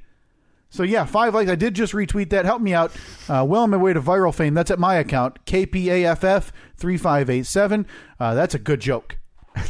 Right? Tell me that's not a good joke. The best jokes do typically have to be followed up with the statement, that's a good joke. If I did that without the explanation, just the would you have understood it? I would. Not gonna have a job here anymore. Am I right? I would have. Yeah. But you put that picture there, and it's and maybe hashtag Office Space. That's the 1997 feature film Office Space. So we're at 20 years burn for that joke. Yeah. That's about 13 years before Twitter existed, or 10 years before Twitter existed. Was the UFC around then? Yes, but that was where you could punch people in the nuts, and it was legal. Oh, and they had like a 1,200-pound sumo fighter wrestling against me. Yeah, String Bean Jones or something. Yeah. So, yeah, that's a good joke. I am well on my way to... Again, yeah, that's a good joke. Yeah, that's a good piece of business. Said by the guy who told the joke. Yep. And then had to retweet his own joke. Listen, because it was at 1:30 in the morning. A lot of people wake up. They don't scroll back to see, 8 to 9 hours before. So I retweet it for more visibility because I just want that joke to sit and stew with everybody who deserves that. So what I'm saying, you're welcome, Internet, for that piece of business. All right. KPAFF 3587. Yeah. If you want to retweet that. Please do. Pass that on to BuzzFeed. Be BuzzFeed famous here shortly, which is when do they cut my check? And finally, A Star Is Born. Loved it. Loved every minute of it. Made me cry twice, Steve, as we talked about it at length. Go see it. I want to have all the conversations on the planet about that movie. I absolutely adored it. All right. I did too. I can't say a bad thing about it. Well, there are some things that kind of caught me off guard in that movie, but... Yeah. That'll happen. Yeah. Part of me wishes I had read a little bit about the older version, so I would have braced myself. But I'll disagree. I'm happy that I did not read anything about it. Here I sit, still stewing on that movie. 2 days later. Big thanks to Sarah Frenchy Toasty for joining us and groveling garbage food and just begging our forgiveness. Should that be the poll this week? What? I thought we already had a poll. We had pancakes or French toast. That's right? what I mean. Should that be the poll? Yeah, definitely. Vote on that. What's a better breakfast food? Pancakes, French toast, or French toast. That's where we're at now. So thanks to Sarah for taking the call today. You can download, subscribe, and review the show in iTunes, the Apple Podcast app, Google Play, TuneIn, Stitcher, YouTube, Libsyn, SteveandKyle.com. Merch available at SteveandKyle.com/merch. If you want to get some of that, thank you to the people who have ordered that so far. Yeah, and always if you order it, take a picture of yourself or your merch, send it to a social media, #garbage merch, so we can retweet that and get the visibility out there. And Philip, get on it. Yeah, send that on Twitter at Steve and Kyle, Facebook.com/Steve and Kyle. This could be the last one for 2 weeks, right? Well, they'll all get a new episode, but you and I might be the last time for 2 weeks. Because again, the baby will be born tomorrow. October 8th. Means by the time you're hearing this, according to Steve, that baby is born. That baby was born yesterday. Yeah, and again, happy birthday to my dad, 60.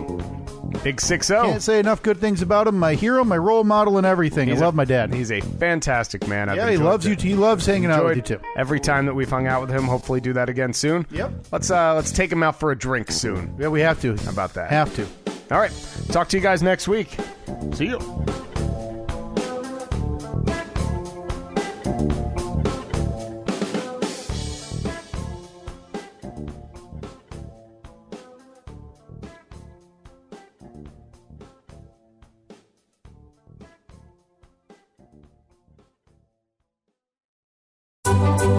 You don't have to leave Michigan to earn a world-class education, nor do you have to wait until fall to start. Summer classes in early July, so get a jump on your educational dreams and goals. Walsh College has been the destination for business and tech degrees for over 100 years. Online learning and industry-leading programs let you study from anywhere, so you can grow your career and stay connected to your community. Walsh College. Learn more at walshcollege.edu. It's the summer sale at Williams Kitchen and Bath. Now through August 29th, spend $5,000 and save 5%. $10,000 saves you 7%. And $20,000 or more gets you 10% off. With thousands of cabinets in stock, quality at every price point, and a dedicated design team, we'll bring your vision to life. Visit a Williams Kitchen and Bath showroom near you in Grand Rapids, Kentwood, Holland, Lansing, or Mecosta. or online at williamskitchen.com. Popsicles, sprinklers, a cool breeze. Talk about refreshing. You know what else is refreshing this summer? A brand new phone with Verizon. Yep, get a new phone on any plan with Select Phone Trade-in and My Plan. And lock down a low price for 3 years on any plan with My Plan. This is a deal for everyone, whether you're a new or existing customer. Swing by Verizon today for our best phone deals. 3-year price guarantee applies to then current base monthly rate only. Additional terms and conditions apply for all offers.